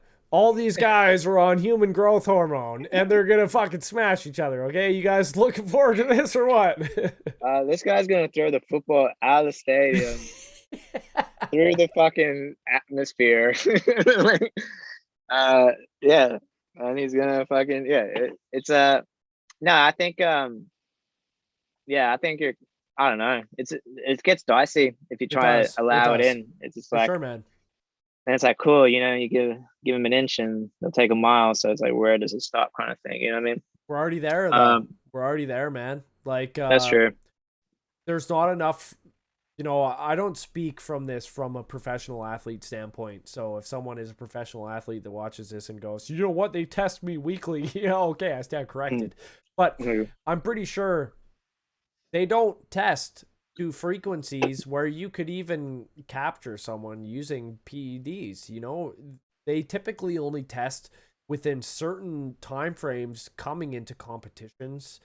And, you know, you're about to compete. They're going to start testing you 6 weeks out. So you make sure you're off your gear before that and it's out of your system. And a lot of people do that. And that's in all sports. Oh, yeah, for sure. I mean, what was a big thing in baseball, right? Right, Guys yeah. just crack it out of the park. And it's like, you are like a monster. How? No doubt. We keep You know making the park bigger and you keep hitting it out. How is this happening? He's like, I'm not going to run these bases. So I'd rather hit the ball out. It's fucking welcome, man. Like, I'm just gonna walk this square. I don't feel like running, so I'm just gonna crack this fucking way out. Yeah. I mean, look, it's like a thing where it's like, you know, obviously I wouldn't fucking do it because there's no need for me to do it. But if you're at a competitive point in your life where you're like, cool, well, it's either me doing this shit in order to fucking, you know, get a career out of it. Right. You know what I mean? It's like you know, how far are you willing to push yourself in order to kind of get it, you know what I mean? But Totally. just the regular person, like, you know, I kind of want to, I think it's better just to kind of see like, cool, what can my body withhold? Absolutely, Like, man. where am I naturally at? How can I get better Hell yeah. without taking shortcuts? And it's like, you know, I think we had this conversation the other day, like, you know, I've kind of recently started like, you know, working out, like lifting and squatting and stuff. Yep. But it took me ages to get to from like 245 to 255. Yeah, man. But like those, I only put like those 2 little plates on, like extra plates, and it made such a big difference. I was like, dude, I can't like, Dude. like, yeah, 245. I was like, boop, boop, boop, boop, boop, boop, easy. But then I had those 2 ones on. I'm like, like, I was struggling. Absolutely. But it's and I just do, you know, it's just casually for me, but you know, it's fun to kind of see where you're at as far as like physically to kind of testing your body and stuff. It's not fun if you're gonna be like, cool. Yeah, if you're just going to the gym and like, I'm gonna juice up and just fucking do this shit. Like, you know what I mean? Yeah, totally, man. And the way I think about people, how they should use gear is if you choose to use gear, you need to be working so goddamn fucking hard before you use gear that you have absolutely maximized your personal potential before you use it. You need to be pushing to that limit, like you're saying, to see what the human body is capable of, what your body is capable of before you're reaching to outside sources saying, okay, what else can this give me? And that was always the reason why when I was powerlifting that I never did use gears, because I was always like, I'm going to work fucking hard. I'm going to try as hard as I can. I'm going to apply myself with nutrition, with training, with everything to put everything that I fucking have into this and see how far I can go. Yeah. And I went further than I ever expected to. You know, it was the places you can push your body if you're willing to be uncomfortable, to feel like shit, to just reach into these depths of your mind that you don't have to go often to try and push past these certain, you know, mental and physical limitations. Our bodies are capable of so much more than we give themselves credit for. And it is so gratifying to see what you're capable of just with your mind and saying, no, I'm going to keep going. I'm not going to stop. And without having any outside influence, you don't have that doubt of going, well, what could I have done on my own? You know, you feel like you cheated when you're taking some form of performance enhancing drug. You go, well, how much of this is that drug and how much of this is me? Yeah, I completely agree. It's like, it's not fun, man. It's like, you don't take shortcuts, you know, like no one wins, you know what I mean? Well, you could take PEDs, or you could just live in a future dystopia of heavily augmented cyborgs, and then you might receive a cyber beatdown.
There's no performance enhancing drugs for music production, you know? Oh no. I Yes. mean, you can get high. I mean, that's a performance enhancing drug for everything, though. You get high and I mean, at least mentally, you think you're better at everything. Whether or not you're actually right is up for debate at further, you know, fucking watching of said thing or listening. But yeah, Was it I think the No, I devil's mean, lettuce is a good fucking. The devil's lettuce lets you know. Sure. yeah, no, I was like, you know, this on weed, like all your senses are heightened, so it's like Totally. everything sounds good and whatever and stuff. So I remember when I was But like yeah, 16 years old, though, we'd be like, you know, jamming, you know, playing drums. You'd have someone playing on guitar, and you think you were the shit. You'd be so high. We would be like super ripped, taking bong rips, and then fucking playing it like as a band, thinking we sound good. And you listen after, and you're like, oh, that was terrible. That was terrible. dude, I've done that so many times. I'm like, I'm making music on my bed, and I'm like, yeah, this sounds sick. The next day, I'm like, what was I doing? I used to do that shit when I was breakdancing. I used to get high. I was like, cool, I'm gonna come up with some crazy shit. And like, you know, when I used to practice, I used to like film myself practicing so I can like review it later. But like, yeah. I'm like fucking dancing like really hard. I thought I was going like whatever, feeling myself like fucking 100 miles a minute, whatever. When I look back at the footage, I'm just like, like, mad slow, just late. I was like, what? I'm never doing this shit again. It's not work. It was just fucking dumb. You're sluggish and fucking. Oh yeah. I was like, don't ever do that again. It's a risque move. Oh, that's fucking awesome, man. Yeah, breakdancing's fun. Yeah. You fucking. Are you still breakdancing? So I kind of fell off. Yeah. I mean, where was it? I guess because like as soon as I started like working at my job, it is kind of like life just kind of catches up sometimes. You know what I mean? Yeah, man. And you know, that. even your body kind of catches up too, and it's Totally. a shame. It's just one of those things you just have to kind of keep doing, but you know, your body obviously wears and tears. So the moves that you could do when you're 16, you can't do when you're 26 or 36 or whatever. Aging But fucking sucks, dude. yeah, but so I was like, the breakdancing shit I do probably like once every other month. I'll get a studio and just kind of like, you know, dust it off sneakers and stuff. Yep. You know, and it's fun, and I like doing it because, you know, it works out every muscle in your body. You know what I mean? Like whatever. But the music production was like an alternative for me not breakdancing anymore, because I did the breakdancing as a creative outlet. Yeah. So, you know, I was doing it since I was like 16. So it's like, you know, that's the whole point of the hip hop culture, the four elements, breakdancing, graffiti, DJing, rapping, whatever. There are ways to express yourself or whatever, Right. you know, times, especially like in the 80s, the Bronx, like it was shit. So it's like they needed some kind of form of artistic expression to kind of release that angst and anger that they were going through. So breakdancing was one of those things that kind of helped that, as any other activity or sport or whatever, you know what I mean? But there's a bit more creativity that goes into it, a bit more, you know, character development and, you know, structure and whatever. But the music, as I slowed down, as I got older, and then the synthwave shit came along, and I was like, oh, let me try music, you know, the music production shit. I was like, let me try that. And I kind of use that as like a way to kind of keep doing something as a creative outlet to express my, you know, where I'm going through artistically. So it was kind of like an alternative for me. But yeah, it's just like, but the breakdance thing, it's like I'll do it every now and then. I'm still connected with people in the scene and whatever. But you know, it's just like I'll get down when I can. Like I think sometimes at like the parties that we have in New York, I might get down and do a windmill and stuff. So it's cool. But well, you recently started actually training as well, like working out. Have you found that has helped you when you've gone to break? Like, has that? Oh yeah. So so I go to the gym every now and then, like, but I was just doing like, this cardio and just free weights and stuff, nothing crazy, you know what I mean? And at the time, my roommate, my old roommate, he's a breakdancer too. He was trying to show me how to do squats and use the machine, the rack and all that stuff. And I was like, nah, dude, this looks intense. I'm not doing that. It's crazy. You know what I mean? Like, I don't want to be like a noob coming into the gym going, what do I do with this? You know what I mean? Yeah, fair enough, man. He kind of rushed me through it. But he told me it kind of helped his stuff out as well, as far as dancing. Yeah. But then when I started actually doing this stuff last year, I kind of noticed like that my knees, all my joints and my legs were a lot better compared to, when I was just doing regular workouts or whatever. Like, right. It definitely helps, especially if you're on your, on the balls of your toe, of your feet and whatever, crouching, using your calves and stuff. So it's like, it really helps, and you just feel stronger as well. Totally. I mean, you kind of have to balance it out. Like, I try to do more cardio with my weightlifting, because it's like, at the same time, I don't want to be trying to dance and just fucking just be moving like, what's up, guys? Just super rigid. I remember at the height of my like fucking bodybuilding days, my brother was like super into fucking jujitsu and Muay Thai, and I went to his gym and he's like, get me to hit pads, and I'm like, and he's like, holy fuck, you move like a bodybuilder. And that's exactly like what you're saying, just super rigid, just like muscle bound, you can't fucking move well. Yeah, that's fair, man. Because it's like, most of the best dancers are all like, they're all lean, flexible, and nimble. You know what I mean? It's like, flexibility's got to be huge. It is. I mean, there's dancers out there that are, probably overweight, but their flexibility is crazy, and they're pulling off moves that I couldn't even do, and they're way heavier than me. And it's just like, so yeah, I was able to do the splits when I was like younger and stuff. Middle splits? Sure. Yeah, it was easy. I was like, whatever. I have no balls. Let's go into it. But I was mad flexible. I used to do whatever. But then as we get older and stuff, it kind of loses it. Aging fucking sucks, dude. Yeah, man. It's just like, and I think like one of the main reasons I stopped dancing is because I came down from like a head spin and I just banged my knee, and like my whole knee went in and out.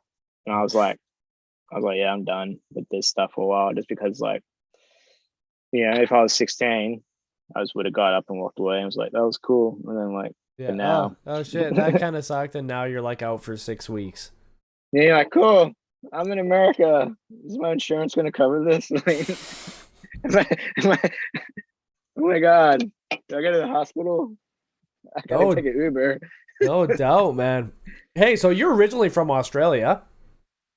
Oh yeah, so I grew up in Australia. I've been in New York for like 10 years now. Yeah, what brought you to New York?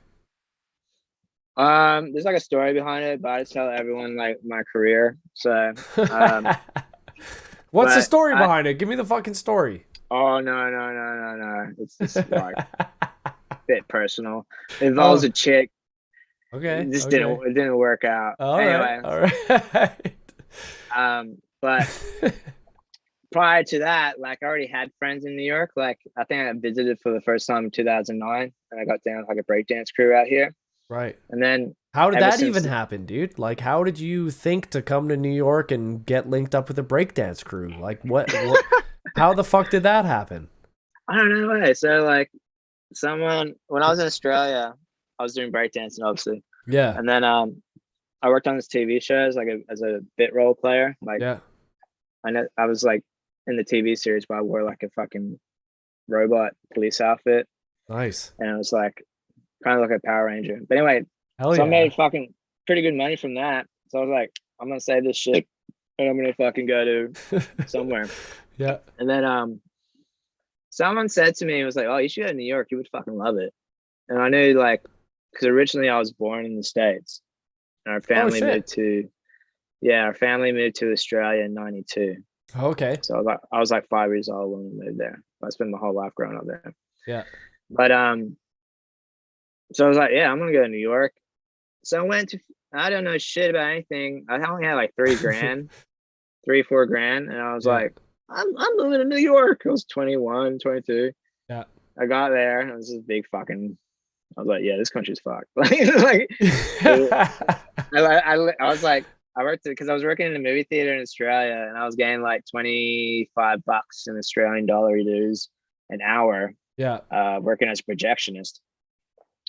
And then I came to New York, and I was like, oh, cool, let me work in a movie theater here, just for fucking whatever. They're like, how do you feel about minimum wage, $7.25? And I was like, what? Yeah. I was like, no doubt. wait, what? Excuse me? Like, yeah, and I was like, oh no. And Especially then, like, with like the fucking cost of living in New York, I can't imagine that Yeah. was very cheap. dude, I was so naive when I came here for the first time.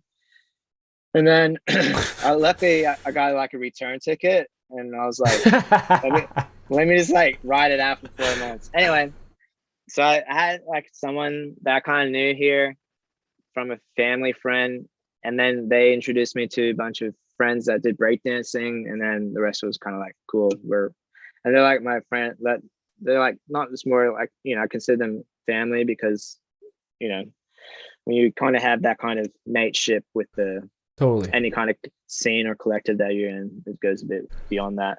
Absolutely. Yeah, man. So yeah, I just went back and forth while I was in university in Australia. I'll come visit New York and stuff, and then after I graduated, I just moved out here. Oh yeah, cool. When was that? What year was that? 2000, end of 2013. So I think August, September. So yeah, I'll be getting my New York 10-year card soon. Nice. So that makes me fucking not really official, but that's official. Yeah, that's pretty legit in my mind. But yeah, but now New York, I don't think I would be ending up here. I don't know. It's cool though. It's you can do a lot more stuff here. Yeah, I would say like you could do so much shit within like 2 weeks that you could probably experience with like in 2 years in Australia. You know what I mean? That's how like, wow. You know what I mean? Everything's so slow. Depending where you live, at least where I lived, it was just kind of slow and it's laid probably back and whatever. I bet you it's comparable to where I live now. Yeah, I mean, like I live in small town, rural British Columbia, Canada. I'm talking about like within the 100-mile radius, there's probably 20,000 people. That's okay. That's how small I am. Yeah, that's a bit more. I mean, that's a bit crazier than my stuff in Australia. I mean, I'm a country bumpkin, man. Yeah, no, it's cool, like, cause like in Australia, like where I lived, cause I was in like a beach town kind of thing. Yeah. And our family moved to like the bush area, which is kind of a bit more. You had to drive on dirt roads in order to get home, and cows and kangaroos everywhere and stuff. So it was just like I had that kind of taste of that kind of country bumpkin living, I guess. No doubt. Yeah, But yeah, and it's just like, but to come here and just hit the ground running, like it's cool. But it's just like that's what you come to New York for. It's like no doubt. You come to New York, it's the Big Apple, so it's Big Apple. You come here to take a bite out of it and you leave. You know what I mean? You come here to do your shit and just go make a name for yourself somewhere else, because like people hold merit to that. Oh, you've been in New York, you lived here, you've done that, you worked here, and it's like holds much higher than in somewhere else, like maybe in the States or even back in another country and stuff. Totally. But if you end up staying here, then you're like, oh. I mean, I was in a cab driver, and he's like, "How long you been here?" I was like, "Oh, I've been here in like 2 years so far." And he's like, "Cool. Once you get to 4, you'll end up living here forever." And I'm like, "What?" And it's like 10 years later. I'm like, No doubt. He was right. But nah, New York is cool. It's just it's different. It took a long time for me to kind of get to where I am now, right, and develop a, that's thick skin, I guess, you know, in Yeah. order to kind of live here. So videography, man. When did you get started in that? Was that in Australia or is that when you were in New York? So I was in Australia. I mean, I was what I was studying in Australia. My major was film and TV, Oh, okay. and I kind of rediscovered like, you know, my joy for like video editing and stuff. Yeah. So at the time, like, in order to kind of do more of it, I needed to, you know, I got a camera and started shooting my own stuff and editing and stuff and whatever. And yeah. And before you knew it, I was like shooting weddings in Australia, did a couple of weddings, and I would shoot friends and stuff and whatever, stuff for their gram or social media. And then videography just kept going. Like once I found out like I was all right at it, I was pretty good at it, and then I was making money from it. I was like, cool, I can just make this like my side hustle kind of thing. Yeah. But I can also use it to kind of like help me build up a real portfolio in my career that I do now. But the videography thing is cool. When I came to New York, I kind of did that on the side to earn a few bucks and whatever. I was kind of gonna head more in that direction. I used to have like a split Instagram account where I just did more, you know, just promos. I call them like artist silhouettes and stuff. And I just interviewed kind of short doco stuff for the gram. Yeah. But the one thing with the videography stuff, with the breakdown, like how can I phrase this? I guess like I enjoy doing it, right? And I was shooting fucking whatever. But when I met Valentine and he threw the first night wave, I just recently bought this like RCA VHS camera. Hell yeah. It's like I think it's from like 1997, and I just had to get a battery replaced for it. What kind of batteries does it take? Is it like big C batteries or the D ones? Is it the fucking massive D batteries? It's like a huge brick. It's like this big, and I was like this. It's one of the ones where you got to press the thing onto the terminal, like the positive and the negative. You got to like press it onto it. It's just a big battery charger, but it's like literally a brick, and I was like, this is nuts. Like, but yeah. It's dead now. I had to get a new one. I was like, I'm trying to toss it up. It's worth it. But is it full size tapes? Sorry, I'm hooked on this now. Full size tapes? Yeah. Oh, I was shopping around and I was trying to stay away from the VHS-C. You know, the ones where it's like the tiny, it's like a tape within a tape. And I was like, no, I'm not doing that shit stuff. Yeah, fuck those. Yeah, I was like, yeah. And or betas, like beta, get the fuck out of here. Yeah, beta.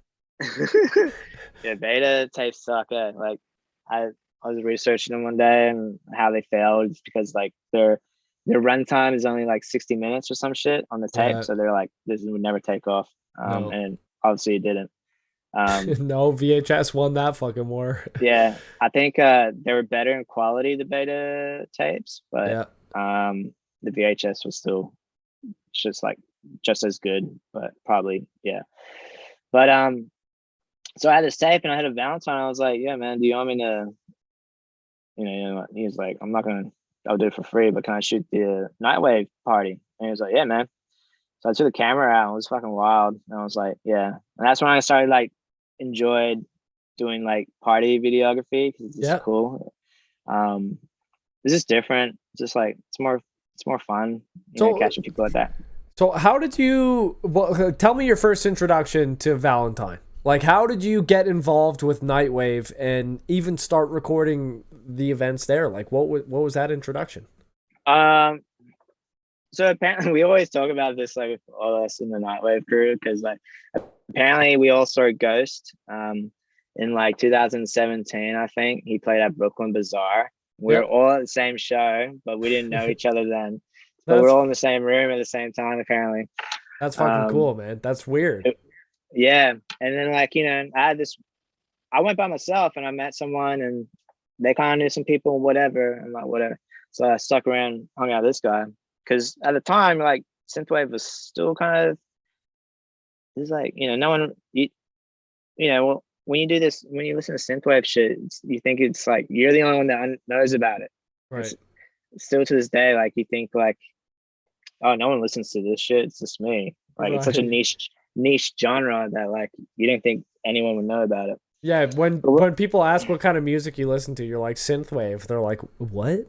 They're like, synth what? What's that? Yeah, I still have people say that shit to me. What?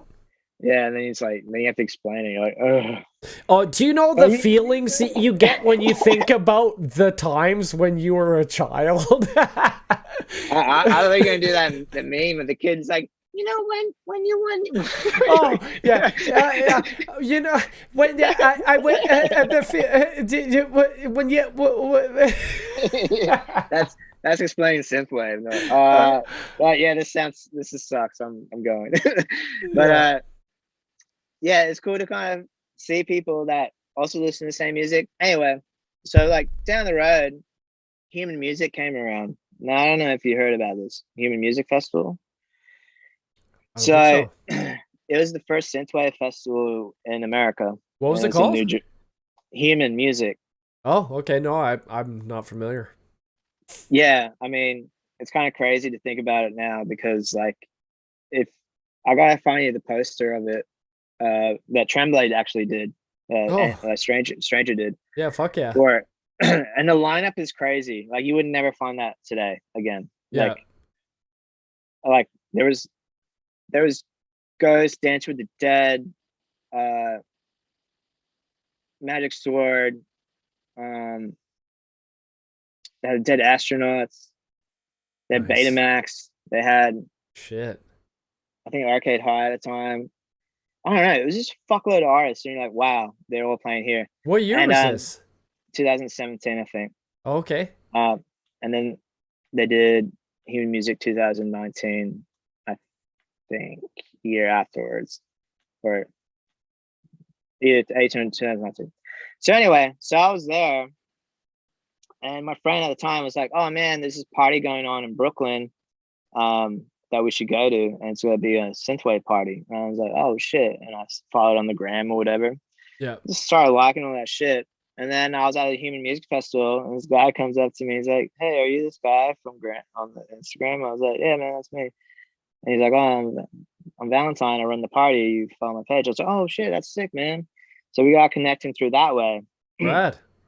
And that's awesome that he approached you like that, though. Like, not everyone does that, you know? Well, it's like when you're, it's kind of weird because it's like, I'm sure if we were following each other online, never fucking talked, and then we were at an event, one of us would be like, "Hey, man." Yeah, you know what I mean, like, you're right. There are fucking weird people though that you see on the street that you like follow that like won't say anything to you. You know, like. Oh yeah, being like, cool, unfollow. Yeah, no doubt. That's true though. Friends, that's a good point. Like when you see someone that you follow, you'd probably be like, "Hey, I'm this person." Yeah, I get it. Hey man, I liked your story that one time. Hey, my name's Computer Crane Kick. I follow your Instagram account. Like, sure, kid. Yeah, get out of here, Computer Crane. Fuck. Here's a nickel. Go buy yourself a soda pop. But no, it was cool because it was like he was kind of like, yeah, he was just like wrestling up people for this party, and then I came to that one night with the tape camera when I hit him up about it. And, so that was Nightwave. He was wrestling people up for Nightwave. Kind of in a sense, but he was checking out obviously the festival as well. So right. And yeah, man, that first night it was just crazy because I just remember it was just like a line down the block and a lot of people there. Yeah, and it's kind of set things off. And yeah, man, it's kind of crazy to think that he's been running these parties since then. So, and this has been going strong. So it's been really good. Dude, it's fucking rad. I love seeing the synthwave scene in Brooklyn and New York. It's fucking huge, man. It's killer what the like Nightwave is doing, and I just love to see it. It's something that I don't get to see up here I mean, like I said, I told you the area I live in. Yeah. There's no synthwave scene up here. The closest for me is Vancouver, which is about an 8-hour drive away from me. Yeah. You wouldn't go to Toronto and stuff? Or no? Oh fuck, Toronto's like probably 36 hours for me to get to driving. Oh yeah, at least. And dude, Canada domestic flying is fucked. For me to fly from where I live to fucking Toronto, it would probably cost me around $1,000. I could fly to Vegas and stay for a week for that. Or I could go to Mexico for almost a fucking entire week for that same cost. But yeah, Canada domestic flights are fucking insane, dude. Yeah, fuck that. That's crazy. Yeah, it's fucking insane. Sucks. I'm sorry that you live there. There's a lot of pros. The pros outweigh the cons. Sure, yeah. I'm just being shaky. Yeah, no, Canada domestic flights are fucked. That's wild. Dude, for me to drive to Victoria, which is it's about an 8-hour drive plus an hour and a half ferry, $800 round trip flight. $800 fucking dollars, and it'll cost me, maybe I'll say $300 driving in my little beater Honda Civic. Yeah, you're gonna have to kind of weigh it out, like whether it's worth, the money or the time, really, for sure, when it comes to that stuff like that. Yeah. But the Nightwave stuff, I think, is, from my personal opinion, and I can't really speak on behalf of Valentine, but I think it's the reason what separates us from everyone else is that not only we all love the music and that kind of brought us all together, but also that we are somewhat of a collective as well. Like, we all have something to bring in order to kind of help promote these parties and the scene as well. Like, good point, man. You got the DJs and the music artists, and you have the graphic artists, and you have the photographers and the videographers, and like even outside the parties, like, we all like hang out, like, we're all friends still, you know what I mean? Like, so that kind of camaraderie ties with it, kind of makes it what it is, you know what I mean? And absolutely, when you're all kind of invested to something that you guys all, like, I don't want to sound cheesy, but like kind of believe in, where it's like, cool, like, I fucking love this shit, like, it's fucking cool, like, I don't want it to go away, so you kind of want to keep it around for sure. Man, when you're passionate about something, it makes you care about it more. Absolutely. And if all of you are passionate about these different aspects, it just is it's fuel for success. Oh yeah. And I think, like, Sam's done really well with the parties, at least like pre-pandemic. Like, I think everyone took a hit as far as like, oh yeah, music artists, venues, fucking everyone, you know what I mean? No so doubt. it kind of shaking everything up a bit, but pre-pandemic, we had like a really few good names like come through Nightwave and play, so it kind of made it more, I don't know, exclusive, I guess, in a weird way, because you're also playing at St. Vitus in Brooklyn, which is like a staple in its own, Oh, okay. notoriety, because it's like a famous metal punk rock venue, you know what I mean? Oh, okay. It's like, so if you play there, it's like, you're playing at fucking Vitus. It's a fucking cool venue. Like, who's the fucking dude from Iron Maiden? What's his name?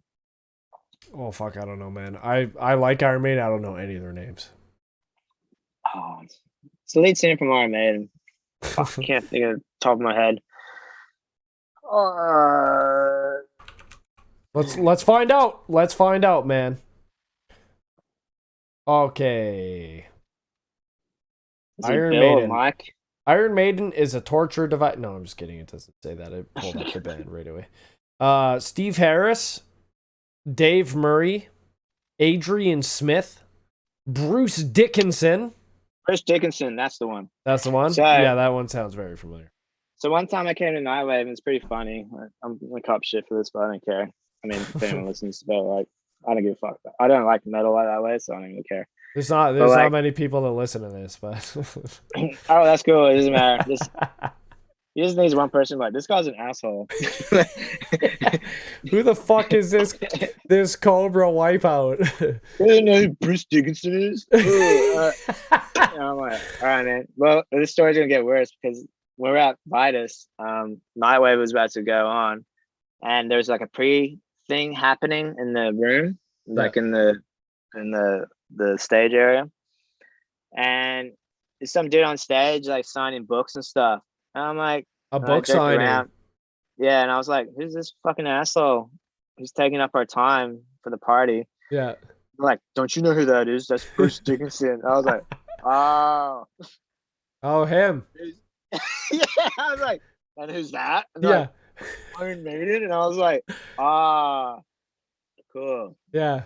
Neat. Tell him to hurry up. And I say that.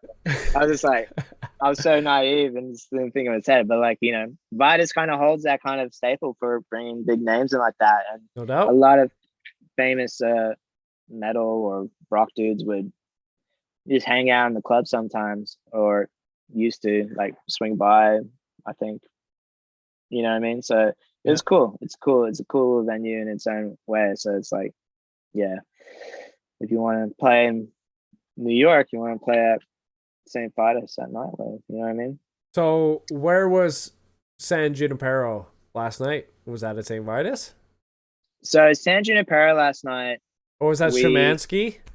It was at Szymanski, which is like another Brooklyn venue. It's a lot bigger, but it's a really nice venue because it only has like really good visual displays, and oh hell yeah, it's just like it's an all around good venue. And that was with fucking Robert Parker.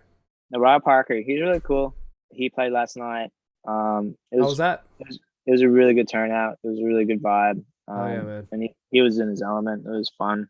And that was for the anniversary, correct? Maybe.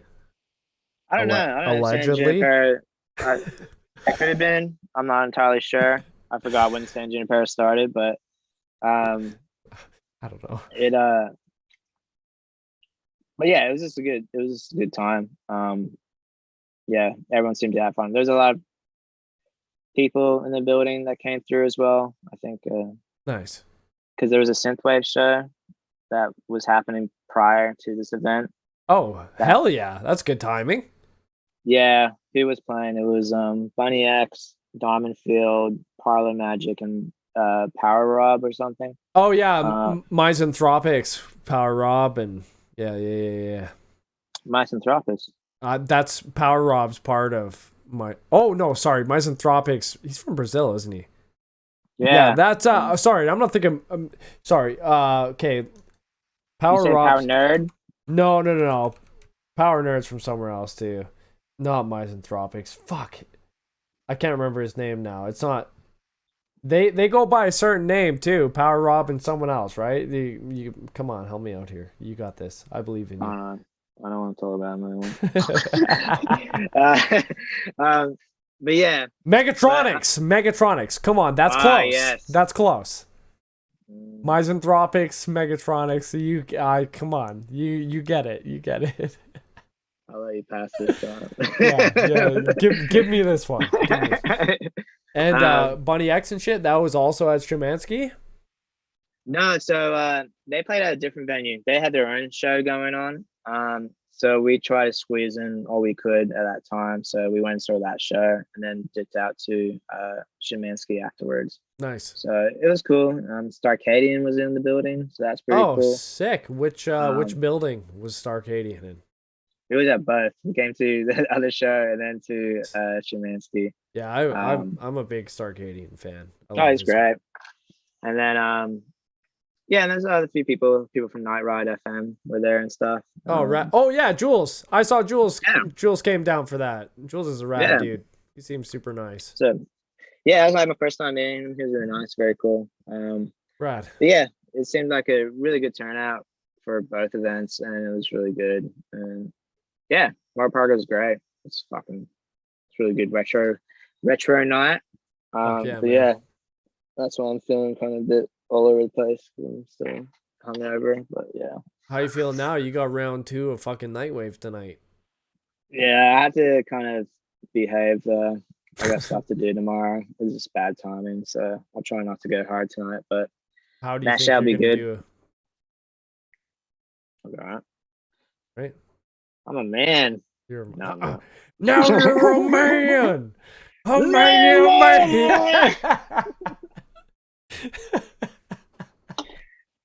I fucking love that. You know what? I fucking love that song, and I want to like, if I was to post like workout selfies on the gram, I want to have that in the background. Yes, do it. but they don't have that song on. It's not on the like Instagram. Spotify when you try and load it up. Oh shit! Oh man, that's a great Shame. song. It's That's fucking that good. is a shame. Was it what was it? Orgasmo? Orgasmo. Orgasmo. Mm, Yeah. mm. I don't know if people will be able to hear you very well, but if they can't, I'll put everything in the description. But let people know where they can find you, man. Oh yeah, is this like my sign off? Yeah, this is your sign off. Give everyone fucking your socials, etc. Can you still hear me? Do I sound loud? Yeah, you sound good. I'll be quiet and then you can hear you pretty well. Do I have to say? Sorry, I don't get tipsy too. Do I have to be like, yo? Yes, I want you to do that. Whatever you're about to do there, whatever you're thinking you have to do, that is what I want you to do. Yo! Yo! Nah, I don't say yo. Say yo, I like it. Yarn. Oh, yarn. Nah. This is Cobra Wipeout. And we are on Computer Crane Kick with Dread. And you can find me on Instagram, Cobra Wipeout app. And Facebook and stuff, but I don't go on that. SoundCloud, yeah. Whatever, just look me up. But you should watch this video. Everywhere that he has mentioned will be in the description below. Cobra Wipeout, all the links, you'll see them. Hey, before you go, there's always one thing that I want people to do that I forgot to ask you to do, and now that your AirPods are dead, I'm going to ask you to do it anyway. What does that say? Cunt? Does that say cunt? No way. That says cunt. Oh, you fucking would have that. That is perfect. Dude, it's a good party trick. It's a good party trick. I'm fucking extremely happy to say. Hey, so can you give me your best Arnold Schwarzenegger impersonation before we leave? I'm trying to think of a good one. You don't have to say anything in particular. You could just, look at something in the room and say it. It doesn't have to be an Arnold quote. Or it can be. Well, because I'm trying to think of a cool one, because I watched Twins the other day. Well, maybe last year. Oh, fuck yeah. Twins is great, man. Twins and the one where he gets pregnant. Yeah, Junior. Dude, Arnold Schwarzenegger is fucking funny, dude. He's hilarious, dude. He's the one who solidified action leads saying ridiculous, cheesy lines. That was Arnold's stick, dude. Yeah, was it Mr. Freeze? I was saying Mr. Freeze one. Yeah. I mean, what did he say?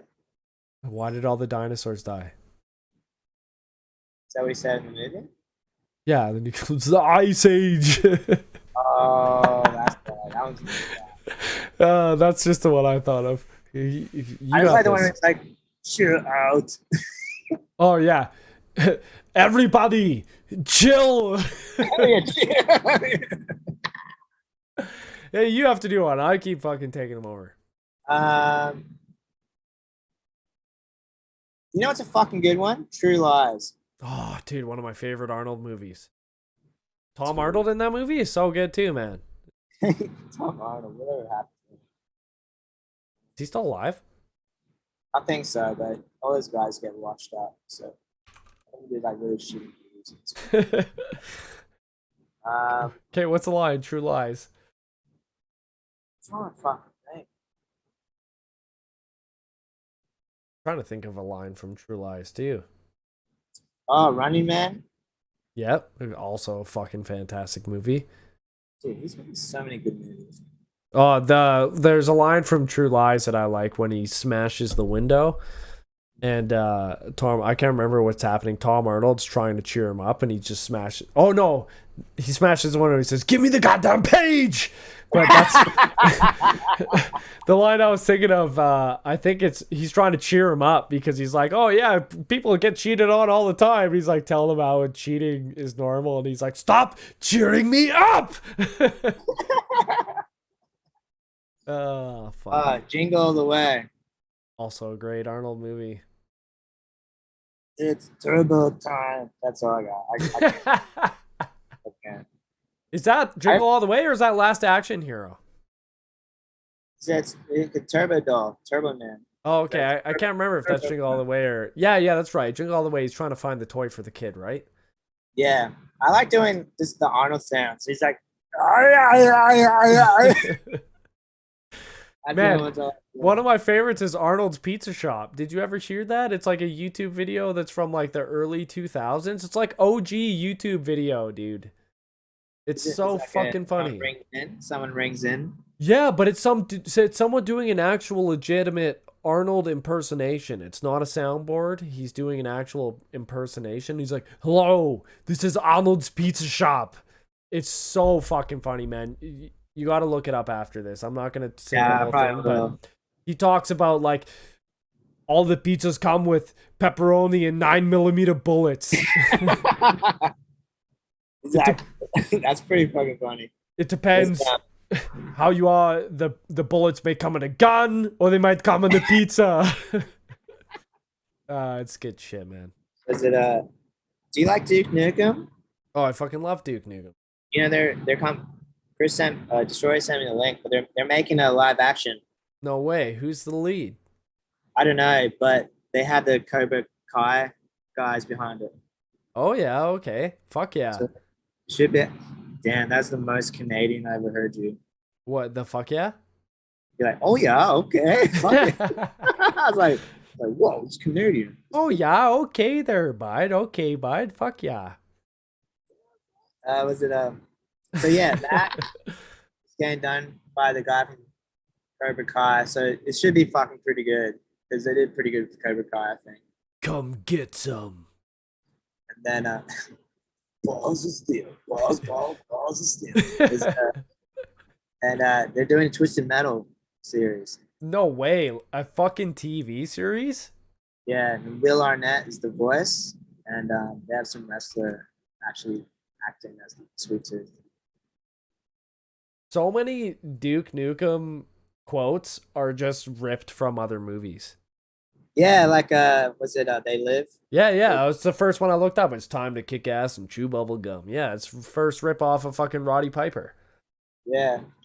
I mean, it's fine. It's still sick. Oh yeah, it's fucking rad. What he say? This is a Duke Nukem line. I'll rip your head off and shit down your neck. Was it when I did the song I don't know if you ever heard it, Duke of Disco? Yeah. So Duke of Disco, this is like how crazy my thought process goes into shit. Because I was watching Escape from New York. Yeah. And there's the guy, the Duke, right? And what's his name? The fucking singer? Oh fuck, I don't know, man. I've only seen Escape from New York once. Isaac Hayes. Isaac Hayes is the guy that played Chef in South Park. He's the Duke. And there's a song that John Carpenter plays when he starts pulling up in the limo. Yeah. Snake is like, oh. And somebody's like, that's the Duke. And it has like some like really cool disco beat. Yeah. And I was like, oh, I like that beat. So I kind of like recreated it and added some shit to it. But I wanted to make it sound tough. So I made that song and I took Duke Nukem samples. Nice. I put that in the song and put it against it. It's cool. It's Did- Duke Nukem. Did you do your own vocals for Skullbreak? Was that you? Go, oh yeah, Oh yeah. That was like me trying fucking man, we didn't even talk about this, and this doesn't have to be like on the show or anything. We don't even have to talk about this right now, but you were playing a lot of Huntdown when you fucking wrote Guts and Bolts, and I can totally tell from the album when I listened to it, man. That whole album reminds me of a retro arcade game fucking side scroller, and it's so, especially Skullbreak, you know, it's got that boss, you know, you come across the boss and he's like, oh yeah, I'll break your skull. Yeah, I was like, this is the coolest shit ever when I was playing that. Even the dude, like, he's like, time to pump something, and he's like, working out. And I was like, this guy's fucking cool. Everyone's fucking cool in this game. The artwork's fucking sick. The soundtrack's fucking sick. And it was just like, that's what happens, man. Like, a lot of stuff like helps me create, like, you know, little inspirations, whether it be through movies or games and stuff. Totally, man. The Huntdown, I'm actually playing it with a friend. He's like the guy that does the photos for Nightwave. Yep. So like, I was like, hey man. So every time we come back from the party, I go to his house and we play Huntdown where we're smashed. So I've played it many times with many friends. So I love playing through it all the time. And it's just fucking really hard. I love choosing the different characters too because of the different shit they say. Anaconda or whatever, that's who I first played as, but then the second time I played as, I think Mo Man, I think is his name. Yeah. Yeah. Oh, it's so good. Guy, right? What's the guy's name with the jaw, the cyber jaw? Oh, it's Mo Man, Anaconda, and there's one more. I can't remember his name. I want to say Axel, but it's not Axel. But that game's great. Was it Devolver Digital? Devolver is fucking so good, dude. They're such a good publisher. Yeah, even like when I played Ruiner the other day. Yeah. That was fucking really good. Even the story was fucking good. I was like, this is great. Anaconda, John Sawyer. That's his name. Yeah, that's such a fucking American name. That's such an American name. John fucking Sawyer. Hey, dude, check out the game Iron Meat. It's one that's going to come out soon. It's not out yet, but it looks like a kind of a modern take on Contra kind of thing. And it's supposed to be co-op. So I don't know when it's going to come out, but if you get it, I'm probably going to buy it and we should play it. Yeah, dude, I'm down to game whenever. I normally I'm always down to game. I never thought I'd be a gamer, but then I bought a gaming PC last year. And I was like, worst mistake in my life. Hell yeah, like, dude. I've been playing PC games for like probably almost 15 years, man. But hey, I'm going to fucking let you get out of here. Otherwise, we're just going to keep talking, I feel. I think man, I appreciate it because it's been sick. But yeah, man, you got to try to come out to New York sometime. Yeah, man, if I come out, I'm going to probably need you as a guide because I'll get overwhelmed really quickly in my small town mentality. I'm going to get scared. I'm going to get scared of all the people and all the crackheads with their fucking shit next to your door. No, I think once you're like in Brooklyn and stuff, it's fine. It's only if you're like Manhattan, it's just like there's a lot going on. Dude, just wait till you see me looking at the buildings. I'll be just staring up the entire time, just floored by the size of the buildings. That shit is fucking mind-boggling to me. That's where they get you. They're like, get the guy looking up in the air. Let's rub him. Yeah, exactly. That's why I need fucking you, so I can just look at that sick mullet. Oh, dude, I have to... Stop, man. Stop rocking this mullet. Hey, man, it's been great. I appreciate it a lot. Thanks for hanging out, man. Thank you all very much for watching this all the way to completion. Look at you go. Holy cow. But big thanks to Cobra Wipeout himself for taking the time to sit down and chat and shoot the shit about fucking everything. It was a lot of fun. But make sure you support him. Listen to his music. Buy it on Bandcamp. Spin it if you're a fucking DJ. Or send him a message. Tell him he's awesome. Say you love his mullet. That's what I'd do. Until next time, be well.